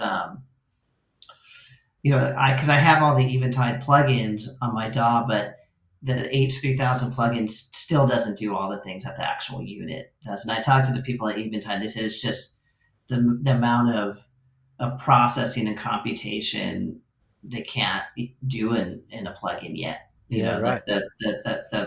The algorithms, and the H3000s were even back then were so powerful that they just can't quite replicate the sounds yet. And so, but I use the H9 to get like those kind of classic Eventide sounds. Even though Helix does quite a bit of them, similar things, Eventide has like a certain tonal quality to it that I just love. Nice. So and then that goes, so after that, then the Helix goes into my power amp, which was the Mesa Boogie Simulclass 290.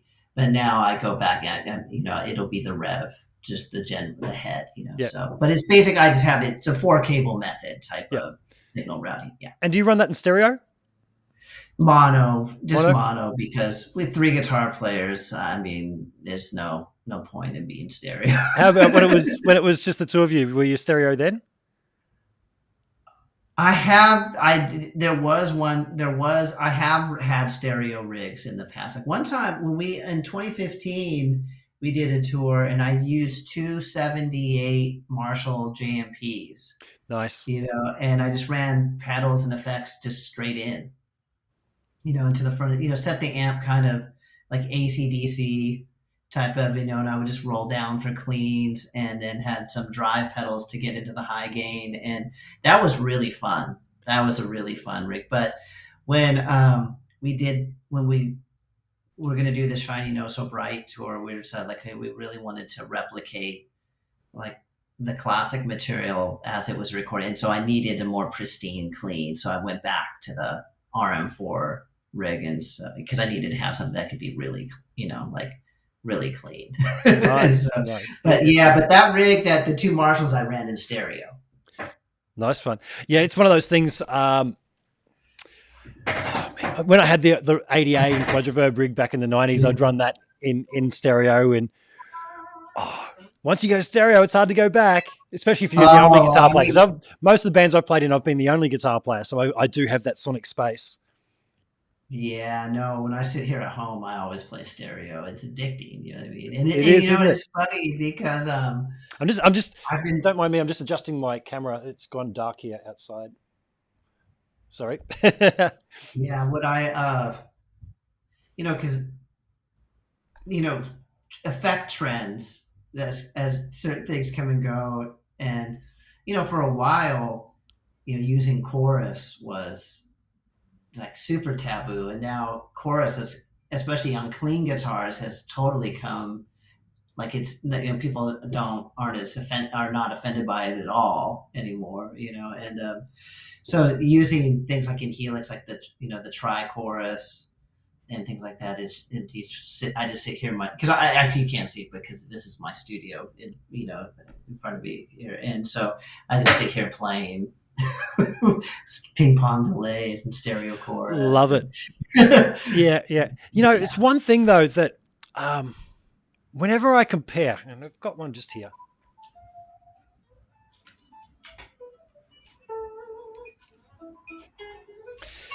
No matter what processor I get, I'll give this thing a spin. The old Arion chorus. Yeah. I really want to go just Helix or something. And just hearing you talk, I'm thinking maybe rack mount Helix. Same thing with carbon copy delay.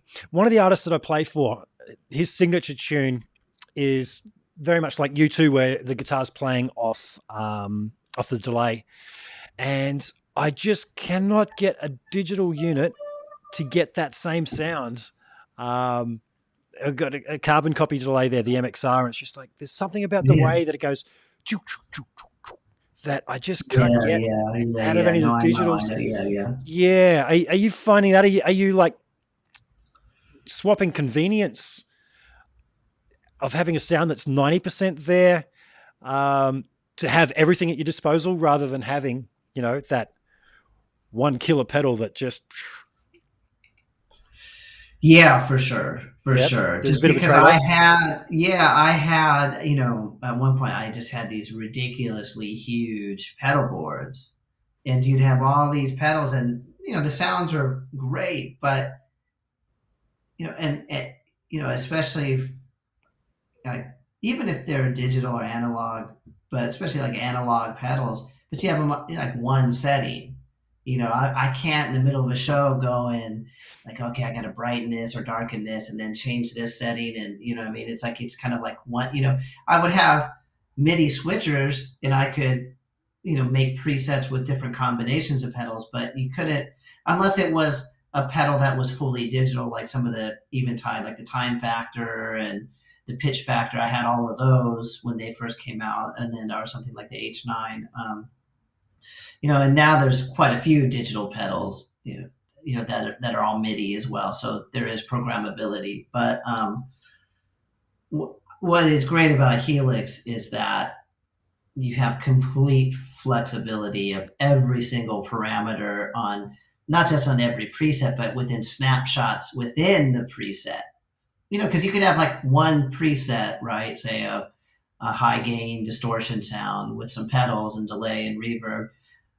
But you can, I think, have up to 8 different snapshots within that, where the settings are different, and so that's just so useful. That's the way I'm setting up this Helix at the moment. I've just got one preset. One preset with all the effects that I could need, and just snapshots of them, so that I can have a little stab of a sound with big tailed reverb, and then cut to the dry funk straight away and have that ambience carry over. And it just fades away and, trails, and it's really wonderful. And, it's where every single one of these modeling devices is like this, is that even if they do like a really great job of emulating like the sound of a pedal, it's still running through the same analog to digital converters and kind of going through the same stuff. So it kind of homogenizes the tone, whereas each individual pedal will sound, if you have the actual pedal, does sound slightly different, because you're essentially, when you have like a one digital device, it's running through the same thing, so you lose a little bit of the distinctness, right, of having, and if that really tweaks with you, I get it, and there's some things that just don't um, they just don't like sound. So you have to like, okay, I got to have this in the loop. I Yeah. got to actually put that, like, like I just miss that eventide sound. So I'm going to put that H9 in the loop so I can really just like the reverse delays on that, just have us the way they fade and fade into each other, and like kind of the clipping of them and stuff is very unique to the eventide thing. And, many different delay units have reverse delay, but the way that eventide does it is what I just love, and so Yeah. like I can't get that anywhere else. Yeah. So yeah, but that's what's great about something like Helix or Access. They put the loops on there so you can have up to like 4 different plug whatever. You can plug the ADA MP1 in there. Yeah, and I've done that. Yeah, And when Helix, I actually got a Helix rack when it first came out, and I did that. I put the ADA into the loop and did a bit of comparison, and I liked the ADA so much better than the built-in modeling. But Helix are onto version 3 now, and it's come a long way, I really got to say. Yeah. So For sure. the pedals that you've got, are they sitting in a rack? So you've got a small rack? Yeah, in my rack, like I have them on a tray, and they're all just in a rack. Yeah. Nice. Power supply for them? You got a preference in power supply? They're the Voodoo Labs. Yep. Yeah. Cool. Pedal Power 2s, and now there's, for a long time that was all that there really was. Now there's so many different options for pedal power. Yeah. But I just kind of I have so many of those Voodoo Lab ones from over the years, so I never need to buy them. Cool. Cool. Yeah. So I want to ask you about the new album that you guys have just completed. Are you able to talk about that? Before I do that, if anyone's watching and you have any questions for Jeff, please drop the questions in the comments section. I try and give the guest my full attention up to the point without being distracted. Someone did make a nice comment. They said like luckily in a band mix, no one really hears the difference. It's actually true. Sometimes when I hear us all playing, like I just don't. I think it's like I said. Are you going to really hear like? Is that really a Korg delay? Or is that just the emulation? Yeah, we're fussy. Is that really a phase 90? You know what I mean? Yeah. You know what I mean? With all the gain and distortion. Yeah, exactly right. Yeah.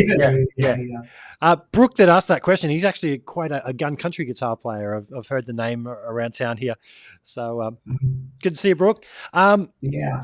Okay, so as I said, folks, if you've got any questions, start dropping them now. But Jeff, the new album,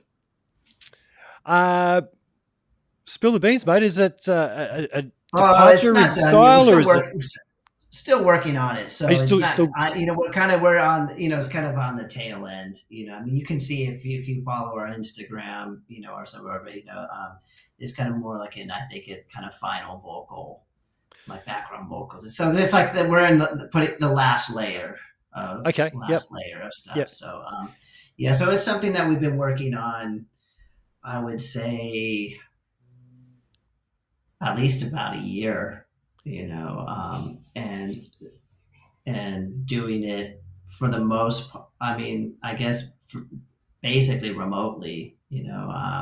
James and I have been working out here in LA, and then sending files and doing it that way. We haven't ever really been in the same room working on it together. So that it's fine. I mean, it would of course would be better to be in the room and be able to have real-time discussions. Obviously we're not usually in the room playing together because the way records are done, everybody's doing stuff separately, but you do miss having those discussions or having to someone go like, yeah, I really like what you're playing, but can you change those last 3 notes? Sure. When you do it remote, like you send it and they're like, yeah, it's great, but you have to change the end, and then it's like, okay, well that's okay, and a whole nother day, and like, what I mean? Like it slows things down considerably. And are you going to another studio to track your parts?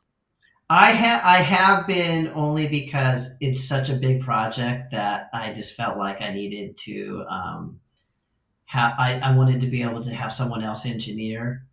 I could certainly engineer myself, but I felt like it's a 33 song record. At some point, I just wanted to just like I wanted to just be able to sit there and play and not have to worry about running the computer and the file management and like what version am I dealing with and and that kind of stuff. So, 33 songs. Is this going to be a double record? Triple. Nice, nice. I don't know how it's going to be released. If it's going to be, I don't, if it's individual or not. I think it'll be most likely. I would think, but who knows? I mean, it's all this stuff is still totally up in the air, So, yeah. Any cover songs thrown in there or anything? Or is all no. 33 originals. 33 wow, originals. wow. Speaking of cover songs, I was driving along one day and I heard this Alice Cooper played one of his Cooper covers, I think he calls it, on his radio show. I'm listening to this song going, this is cool. It almost sounds like Smashing Pumpkins. And of course I did the Shazam thing and it was the Pumpkins doing Clones by Alice Cooper. Oh yeah. Love it. Do you guys ever pull out anything like that live? Oh, we always play covers. We love to play covers live. So every tour we end up doing, a cover or two. Yeah, for sure. Sure. Yeah. We haven't played that one recently, but what are some of the last covers we did? I mean, we did, was it Fire and Rain? James Taylor. Really? Like in a heavier style? Oh yeah. Like I think we're tuned down to maybe C. Wow. Super heavy. Yeah. We did that. We did Friday I'm in Love by The Cure that James sang. We did, and in the Shiny Knows Right, we actually did Stairway to Heaven. The whole thing from beginning to end. Wow. And it's crazy because it was such a controversial move. When we were rehearsing for the tour, everybody's like, so, Billy sent out when we did, anytime that we put together, to get before a tour starts, like set lists go around and like, hey, what do you think of these? And it's always like a crazy long list. And then it's got to be shortened down into a more realistic list. But Stairway to Heaven was on this. So I'm like, okay, so we'll probably do some crazy, heavy, deconstructed version of Stairway to Heaven. So we show up the first day to rehearsal and I'm like, so how are we going to play this? And he's like, what do you mean? We're going to play it like the record. Cool. Like Zeppelin. We're like, are you serious? And so, Jimmy Chamberlain was like, oh my God, I don't think I played this song since I was in 7th grade. Yeah, so, yeah. But, because we were playing like a very, very long set at the time, like 3 hours, 20-minute set. Whoa. And so that kind of came like right in the middle. And I had to say to, again, to Billy's credit, where he has such good insight into these things, it was one of the biggest songs of the night. Like the crowd, it was like that arena rock moment that you want to have. Like, crowd just loved hearing Stairway to Heaven, every night. And I had to say, because it's great, because Billy just sang, and so I got to be Jimmy Page and play the solo and stuff. And oh, nice.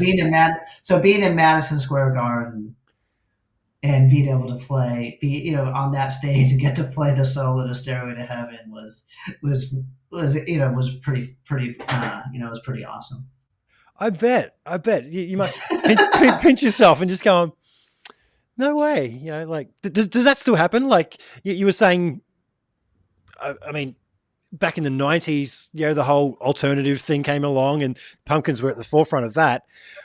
Do you sometimes pinch yourself when you have moments like that? Hey, I'm playing Madison Square Garden and I'm in the fucking Smashing Pumpkins. Do you still get that feeling? Oh yeah. There have been a few times.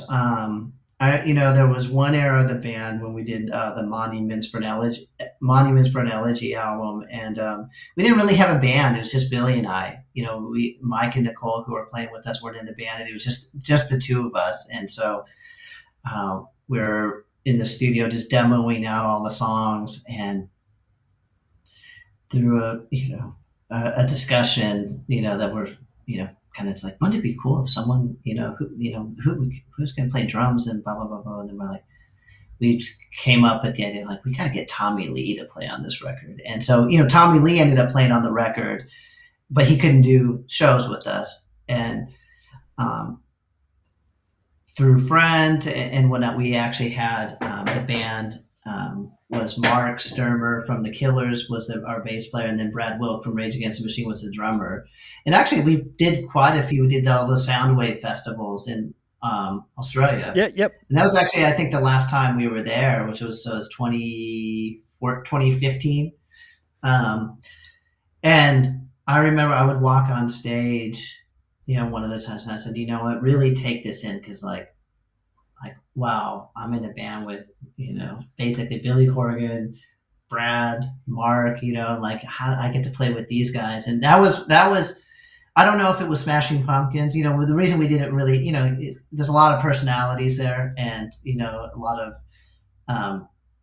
it was, I mean, we ended up playing probably 30, 40 shows together, which was, it was really nice, and it was, I think it was best left as like a short-term thing, kind of like, did you see it? And, but I remember looking and going like, wow, this is incredible. Like, what a lucky opportunity to be able to do this. And it was such a pleasure playing with those guys. It was fun. And then, another one being in, I guess I'm trying to remember when it was. I guess it was after, must have been early 2018. We were doing the what became the Shiny No So Bright kind of EP LP. It's 8 songs, kind of short for us, but we did it with Rick Rubin. And so we're at his studio in Malibu at Shangri-La, and I'm looking there, and I'm in the the tracking room, because Rick likes to have the whole band tracking, and so I'm sitting there, and I'm like, wow, there's and I was playing bass for the tracking sessions, because we didn't have our bass player there. And so I'm looking, Billy was on the piano for this song, so I'm playing bass, Billy's on piano, and Jimmy's there, and then James. I'm like, wow, like I'm in the studio with the Smashing Pumpkins, what I mean? Like, this is the band, what I mean? And then, which is at Shangri-La, like, wow, this is a great one. Then you look through the control room window and you see Rick Rubin there, and you're like, wow, this is really cool. And that was just what a wonderful experience to be able to make that record with him, and to learn and see how he works, and be part of that process with him, which is like, everybody asks, what's it like working with him? Yeah. I was about to ask the same thing, because Yeah. I hear that he pulls great performances out of people, and definitely the records that he does are incredible. You have a vibe. Yeah, he's got his way of doing things, and he's, what is so great about him, is he's not a technical producer, Yep. where he's like, are you playing, like, Yep. are you playing a major 7 over that chord? I mean, he doesn't get into it like that. To him, it's all feel, like how he emotionally reacts to things, and his gauge of over over his musical history has shown that when the light, or when he gets that feeling inside of him, he has a pretty successful track record. So he's trying to push you in whatever directions to where he feels that thing on the inside. And what you absolutely get from him is he's just a huge music lover. Yeah, right. He really loves and knows music really well. So when you go in and you work with him, like I said, it's more, he's like you. It's very artistic and musical. Wow. And do you ever feel intimidated working with him, or is he one of those guys Course. that immediately? Yeah. Like when you're sitting there, and he's like, you're coming up with like overdubs and parts, and you got to like, he's got the final approval, and you're like, okay, Jeff, what ideas do you have for this song? And he's just like, nah, not into. I don't like that. Not into that. You know what I mean? Yeah, you feel. Yeah, it's very intimidating. Very intimidating. But like I said, he's very much like, he creates a situation from the second you walk through the door at the studio at Shangri-La, to where it's very artist centric, and he wants to put you in the mental space to where you feel like you're going to do the best job that you can. Yeah. So it has a very peaceful, minimalist vibe. Yeah, very good. Just talking about being intimidated, I said to my flatmate, because I've been learning a whole bunch of songs for this big show coming up, all these 80s artists. And I said to him, man, I have to have this down so cold, because you don't understand, if you get spooked at all, you can just completely fall apart. And to get intimidated. Have you ever had a situation where live, something's gone wrong, or you've just been around someone and then all of a sudden you just go, "Oh, I can't play the guitar." Has that ever happened to you? Oh yeah, yeah, yeah, yeah. Um, I mean, I remember a few times where I was like, must have been 2012. We're playing here in LA, and Eddie Van Halen came to our show, and so he came to our dressing room, and he was so gracious with his time. I mean, he hung out with Ben for like 90 minutes or something and just talked to us, and would let us ask us all the stupid questions that we had Yeah, for him. yeah.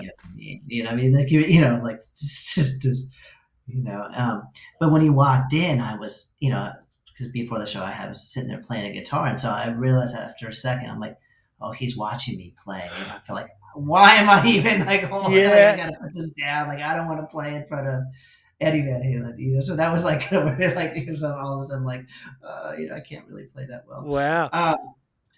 Yeah, but he was so, like I said, he was like most of those people, super gracious and kind, and like I said, he let us ask all the questions, like, did you ever see Jimmy Page live? And he was like, yeah, of course I went. I saw Zeppelin.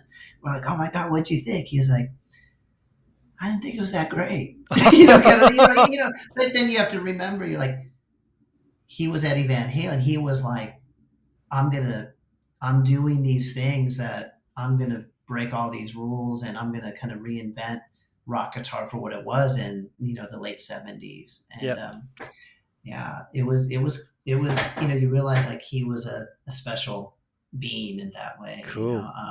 But when we've got to play, like we've invited George Lynch has played with us, and he was incredible. Incredible.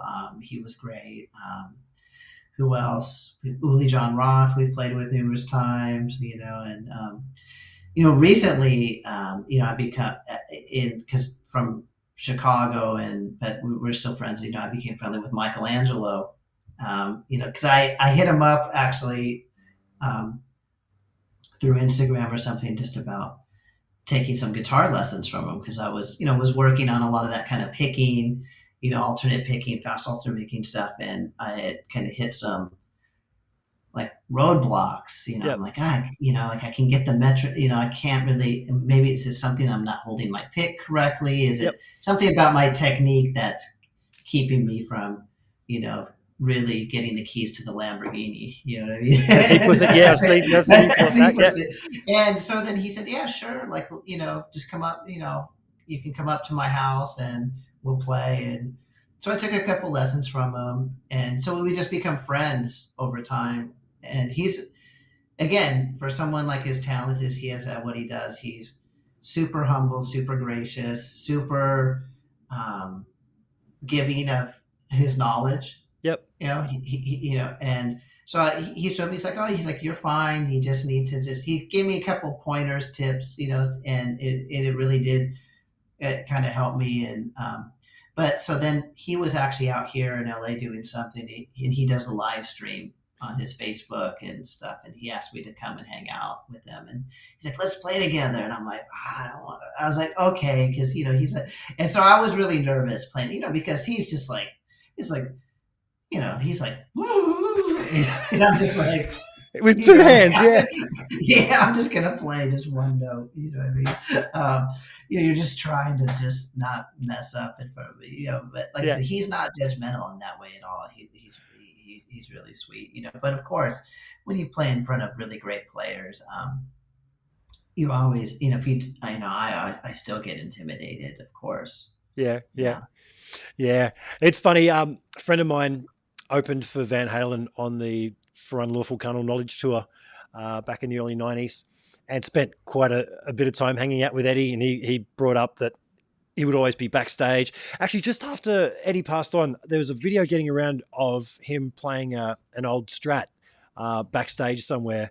And it has, he can pull up on it, right? Yeah. So you've seen the video? Oh, That's of course. I've played that Yeah. guitar, man. That's my friend's guitar. Oh, yeah, I've played that that's guitar. so Yeah, cool. And yeah, he's like, wow, like I never have a guitar I can pull up on. And yeah. he's like, it stays in tune really That's well. exactly it. Yeah, yeah, yeah. Yeah.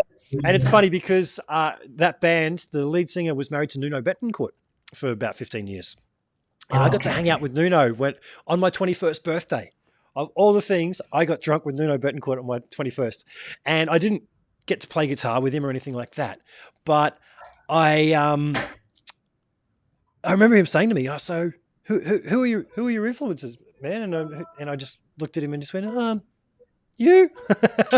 Yeah, yeah, he's incredible. Yeah, Yeah, I mean, yeah, I yeah. know, when we had a night off, in Dallas one night, and Generation X was in town, so me Oh, and Billy nice. went to Generation X. Yeah, And it was incredible. I yeah. mean, um, Jeff, someone there there, was a I couple was gonna of say someone questions. in the, yeah, they asked me who my influences are, so I Yep. could, that's a good kind of segue, into answering that question. So, of course, I wanted to go big time because Vi, the big influence, uh, Ingve, even though I only more recently can actually learn how to do some of those techniques and play some of the kind of the the picking stuff that Ingve does, but when I was a kid, I mean, it was during his Eclipse album was just coming out. He was doing an in store, near my house in the suburbs out here in LA, and so I went and waited in line for like 3 hours and got Ingve's autograph, and that was like the closest. Back then, it was like you just didn't see these people, so just to be like in front of them, Yeah. but so yeah, so he's a big influence. And I just been gone down such the Ingve rabbit hole. I got him up there, just kind of I saw. Yeah. Yep. looking over my guitars, and yeah, his stuff from Steeler, Alcatraz, those early solo records. I mean, it's just incredible. So ahead of his And time, yeah, huh? Like, oh, actually, and one of the, yeah, like I said, one of the few players to come out of the early '80s that and I could, and you know, it's the internet age. People disagree with anything you say, but I do kind of feel like with him, he probably would have come out as Yngwie Malmsteen regardless of Eddie Van Halen. yeah, Where I think most other players, whether it's Vi or Satriani or anything, really were impacted, very heavily by like what Eddie did. And I think it kind of opened up a whole new paradigm for guitar that those guys very quickly started developing their own thing. But I think Eddie broke the wall in that dimension for a lot of those people, where I think Yngwie was kind of on his trajectory, which was this kind of European Blackmore, Uli John Roth, but then taking the classical influence and the way he played the types of scales, the kind of runs, were he didn't need the tapping or he wasn't doing hot blues or anything like yeah, that at yeah, all. You know what yeah, I mean? Yeah. So yeah. I think he kind of was doing his own thing, and the sound was different, you know. So yeah, he's phenomenal. But I like I said, so guys like him, Vi, Satriani. I was really into Eric Johnson. I saw Eric Johnson many times, Yep. in the late '80s, early '90s. But then there was guys, like Will Sargent from Echo and the Bunnymen was a big influence. Thurston Moore, Lee Ronaldo from Sonic Youth was really big for me still to this day. Um, who like Kevin Shields, and My Bloody Valentine was a big Dinosaur Jr. fan as well. Jay Mascis, I really, like I said, I really was invested in that style of guitar too. As much even though my personal leanings these days, I really, I probably like more like the heavy guys. Yeah, yeah. That's a These, very you broad know, range of influences, man. Like that's yeah. But then I spent like 3 years in Chicago. I studied with a jazz teacher because I wanted to kind of learn more about that kind of playing and harmony. And so then I got really into guys like Kurt Rosenwinkel and you know uh, Pat Metheny and older like Wes Montgomery and Joe Pass and Bill Frisell. is a big. I love Bill Frisell's playing so much. That name keeps popping He's up, but I'll have to check out some of Bill.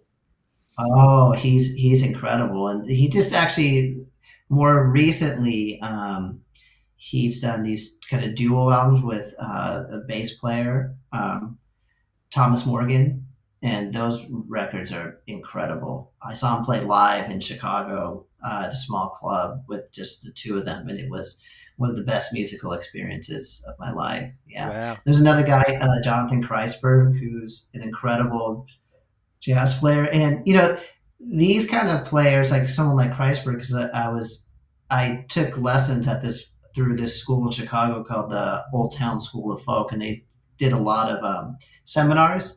And so Jonathan Kreisberg came and did quite a few seminars. So I got to, talk to him and ask, and he's like, there's these guys where he's roughly the same age as us. And so he grew up he got into jazz because he loved Van Halen. And then he read that Eddie Van Halen was into Alan Holdsworth, and so then he was like, well, then Alan Holdsworth said he was into John Coltrane. And so then he got into and then started playing jazz. So even though he plays a vintage 175, the way he plays guitar is only if you kind of came up through rock, even though he's not a rock player at all, but he's incredibly fast alternate picker and can play these incredibly clean lines. Wow. Just a fantastic player.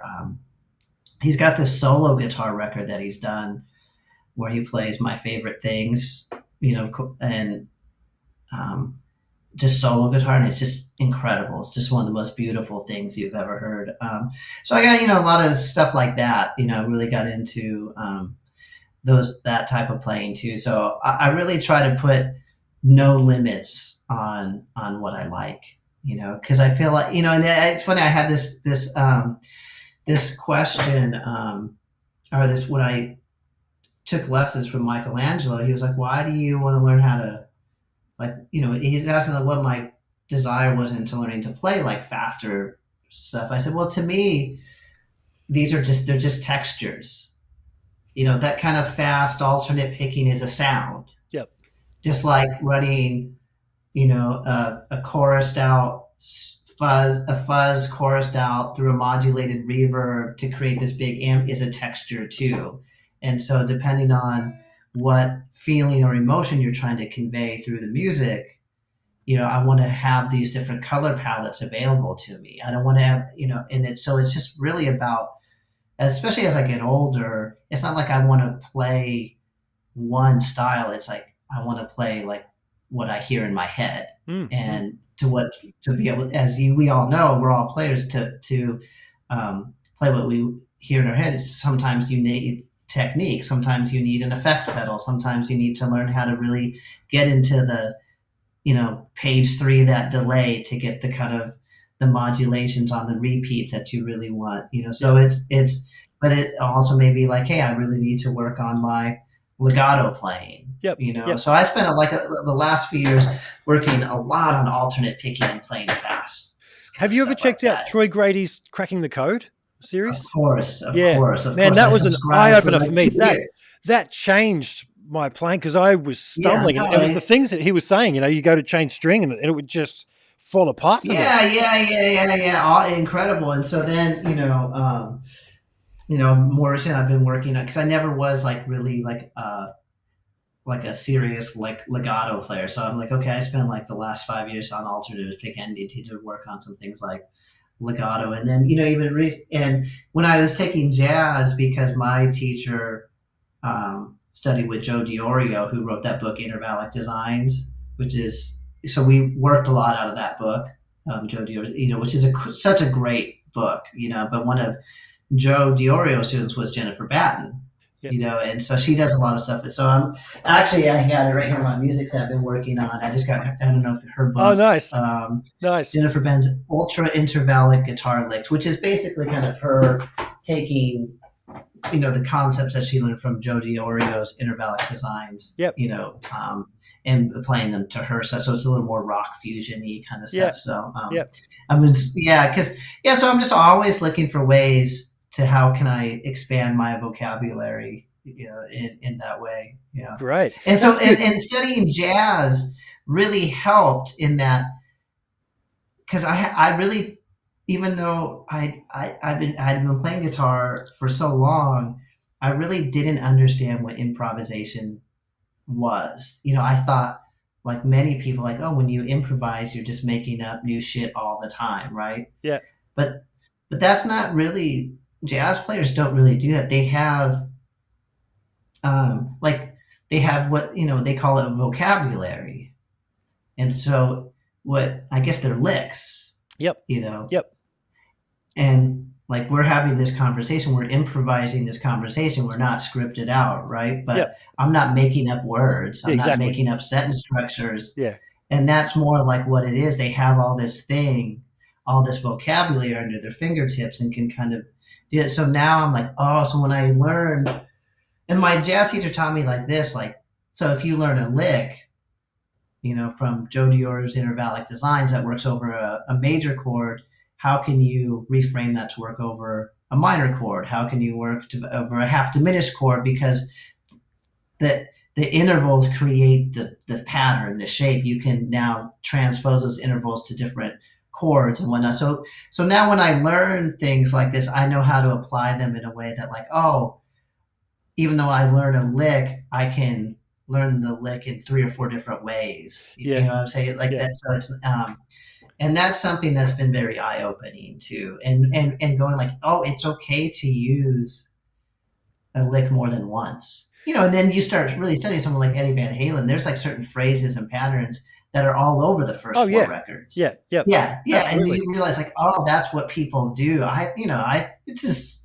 you know what I mean? I thought that, like, wow, this guy's just making up new shit all the time, Yeah. And, and you start breaking down someone like Yngwie, you're like, oh, he plays that lick to this day. He's still playing some of those same patterns and stuff, because it's just it's the vocabulary that they have. And that's in whatever, it's Charlie Parker to John Coltrane to Eddie to Yngwie, Alan Holdsworth. This is what people do. So kind of learning that, and kind of then going like, okay, now I want to expand what my vocabulary has been part of, like, kind of the guitar journey now. Awesome. And now, even in my rock playing, like, my chord voicings and structures is totally different, because understanding, like, learning so many standards, you realize, like, oh, like, you can modulate all the time. You can totally, you don't have to stay in one key. And so it just, like I said, it kind of just, like, broke down a lot of barriers, and made you, it's like you're not so precious with these things. And I think, another thing that I learned about, especially through kind of studying jazz, is it's a playful music, even though it comes off as being so serious, and it's so dense, and it really is. But it was really, people over time, like, going like, how can we take this thing and just keep on messing with it and messing with it? And so there's a certain playfulness to to the way that improvise, the improvising takes place. Very poetic, Yeah. So I really, like I said, that was, I was a terrible, but in a real sense, I was a terrible jazz player. You know what I mean? Like, it's really hard. It's really hard. Even though I got a lot from learning it, I got a lot from studying it, and I still, like, have dreams of, like, oh my God, like, I really want to work on it more. But there's that period for 3 or 4 years. It's all I did. I carried, on Pumpkins, on the bus, I always had a big arch top guitar backstage, to still only be a very mediocre, like, barely able to make my way through those changes. Cause it's really a style of music to, like, for me, like, I'm not that gifted. I have to work really hard to get stuff. Like, I'm like, oh my gosh, I have to practice 8 hours a day, 7 days a week, just to be mediocre. You know what I mean? So you start going like, well, I've gotten so much from this, but now I should probably focus more on my rock playing, which I actually can use like on stage. Yeah. But it's amazing how you can grab things from different styles like that and then incorporate it into rock, and you make it your own thing, really, don't you? Yeah, absolutely. So, when it comes to playing on the Pumpkins records, you're taking quite a few solos as well yourself.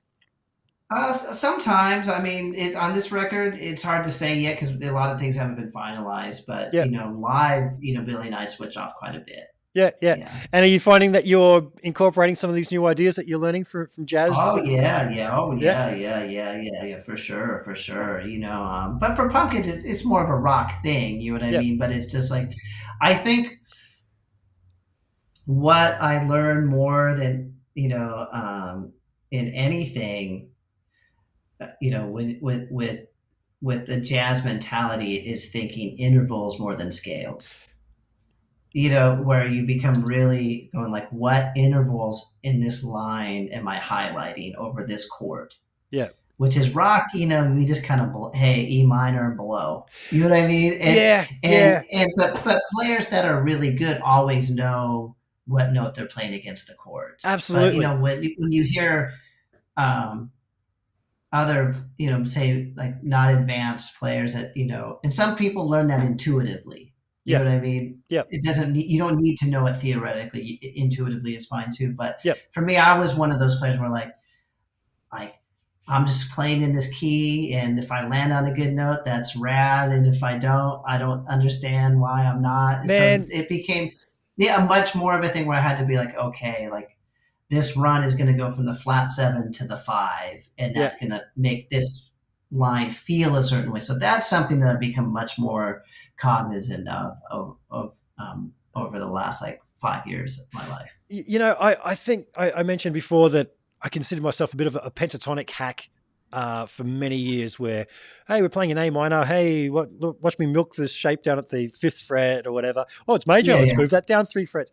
But then I started really trying to play the chord tones. And that's what guys like David Gilmour and Mark Knopfler and stuff, I didn't really realize that's what they're doing. You could take away the backing and you could hear what they're implying, what the chord is. And that is my understanding of what jazz is a lot of, right?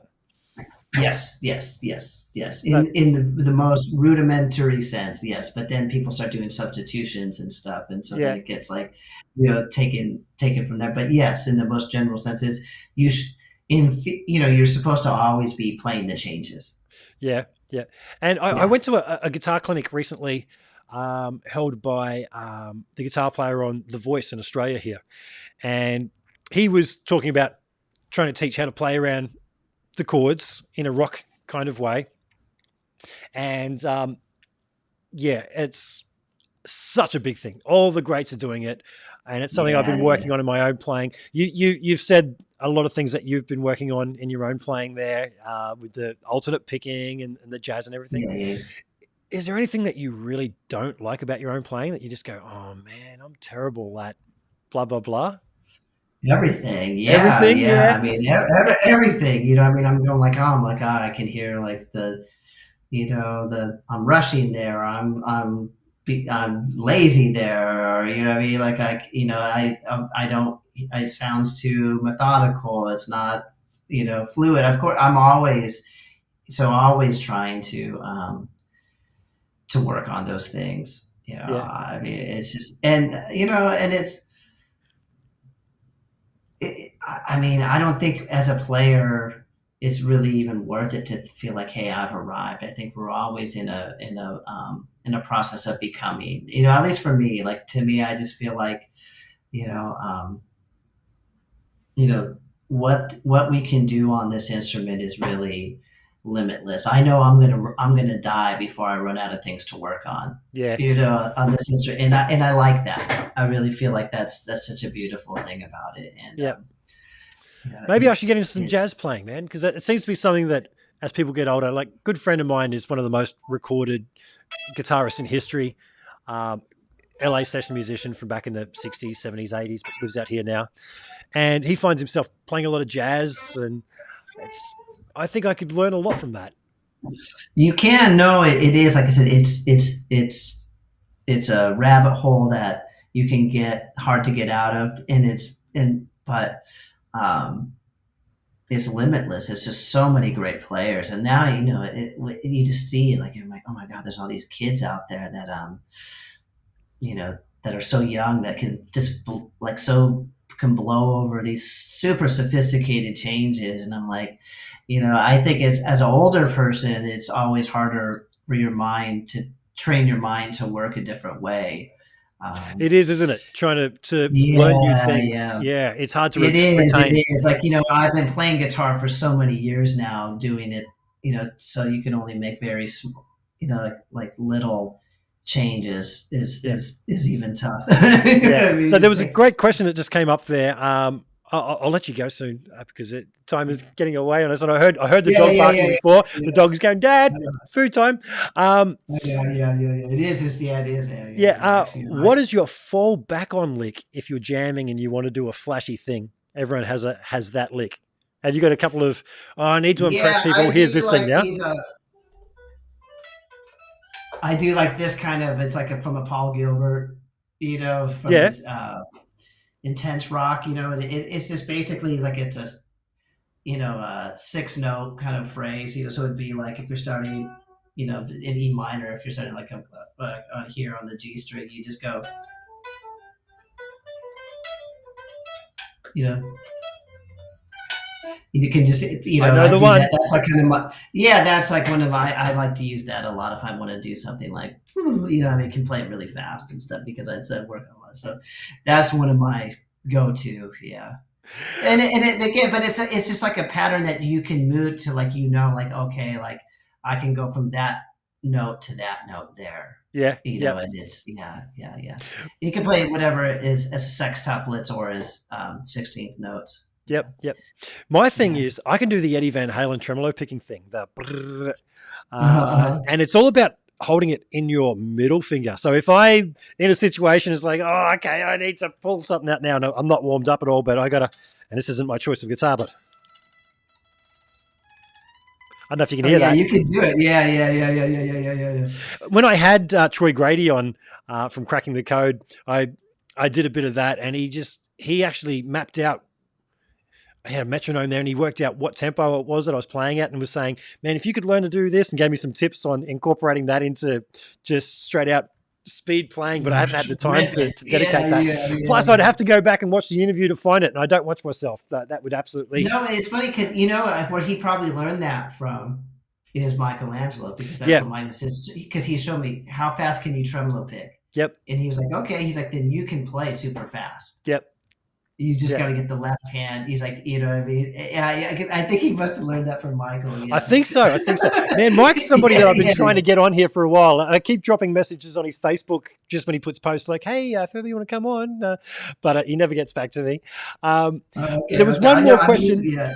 There was one Sure, more sure. question there that I wanted to ask, and that was from Taylor315, and he just wanted to know if any of your signature Yamahas are going to be available to the public. Um, maybe. Maybe. So if I was to I contact mean, Yamaha and said I want a Jeff Schroeder signature yeah, guitar, yeah. would No, they? I think that it's, obviously less me, and I think that there is a. I think part of the reason that we've gone down this road, they don't. Yamaha is it. They're, I think that when they at their custom shop, when they decide to make things, they're not going to make me a crazy Explorer Flying V kind of crazy, what I mean? Because they don't make anything like that. I Yeah. think when they make something like this, the idea is to see, like, let's put some R&D into this type of guitar, and let's put it out there in the world and see what the reaction has been. And always people, when they see this, there's like a certain demographic that's like, yes, we would love to have a Pacifica like that. So I think that there is interest. But what's great about Yamaha is they're a very like, they really think things through. They don't jump on things in a way, and I appreciate that, because if they do something, they always do it right, and they really make sure that the design is good. So even if they're making like a Pacifica, you know, like say like the top end Pacifica, which is maybe in the US like a $700, $800 guitar, they play phenomenal. Yeah. I mean, like I'm like just shocked, like, that's because they put the years and years of R&D before that guitar comes out. Cool. Yep.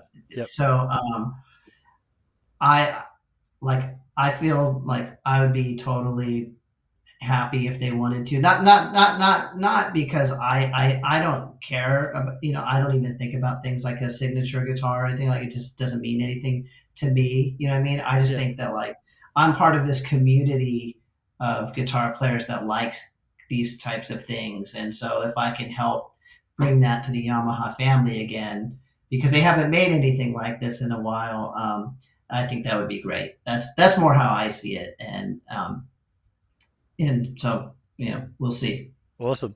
Jeff, it's been great talking to you, man. I got to say, out of all the guests that I've had on here, and I've had 80 odd episodes or something now, you're probably the most like-minded guest I've had, and parallels in career paths and stuff. So it's been great to talk to you. I can talk to you for hours more, but I know. Yeah. Well, let's do it again. We can always do it again. Would love to, man. Anytime. Would love to. Yeah. And anytime you want. Yeah. And mate, obviously I can geek out about this stuff. For hours. And you're of the right vintage to understand my lame attempt at a joke that I'm about to do. But if we ever started a band together, we could call it Ricky Schroeder.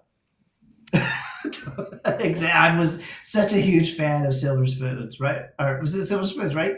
It was, yeah. But even as a kid, I can remember being a little kid and going to the movies, and when he was a child actor, and he was the only famous person I knew that was a Ricky, and I'm a Ricky, and it really stuck. So thank you so much for your time, Jeff. I've got my magic button that I'm going to grab over here to hit the end screen, and it goes something like this. Oh, hang on. I'll get my studio audience. Thank you to Jeff. You didn't know there's all people out there. Yeah, I can see him. Magic button. All right. Thanks for tuning in, folks. Like, subscribe, all that kind of thing. I never say any of that stuff, and nobody watches my stuff. But I'm amassing a ripper back catalog of guests. I reckon I've got some of the best. You have an incredible catalog of guests. I do. It's funny because I always look at that. Sometimes I'm like, wow, this. If all those people have been, then I'm totally happy to go. And that's what it's been. It's been a thing of just approaching people and showing them the back catalog, and occasionally managers are like, well, how many views are you getting and stuff? And I'm just like, well, this isn't going to work, is it? You're talking figures. Actually watch it and see how relaxed and the guests are, and it's a matter of time before the right person shares it and gets it's about being part of a community, and community is what this is all about. It's about just sharing this information and finding like-minded people, and and one thing is you never know. It's not about the numbers, it's about the right people. Sometimes the right person will come across something, and then something will be born out of it. Who knows? Or someone gets the right piece of information, like, oh my gosh, that's where I needed to take my playing or whatever, my gear choice somewhere. So it's all good. I was lucky enough. Not quantity. That's really is important to me. I was lucky enough to go to a YouTube event in Germany a couple of years ago, 42 Gear Street. I hung out with 15 of the world's top guitar YouTubers, and they all had a similar story where they were saying they were doing it and thinking, nobody cares, I'm making these videos, and they pretty much got to a point where they gave up. And they all said an old video of mine somebody picked up on, shared it, went viral, and holy hell, it all happened all of a sudden. So it's one of those things. Just keep doing this and making those connections, and you never know. So once again, plus it's just, I enjoy it. Like I said, I just enjoyed the talk. So even if it just was just talking, the fact that there's an audience, is just a bonus. Yeah. That's why I use this particular software, is you can't see anything. I can see that you're watching the chat room. I can see YouTube open there.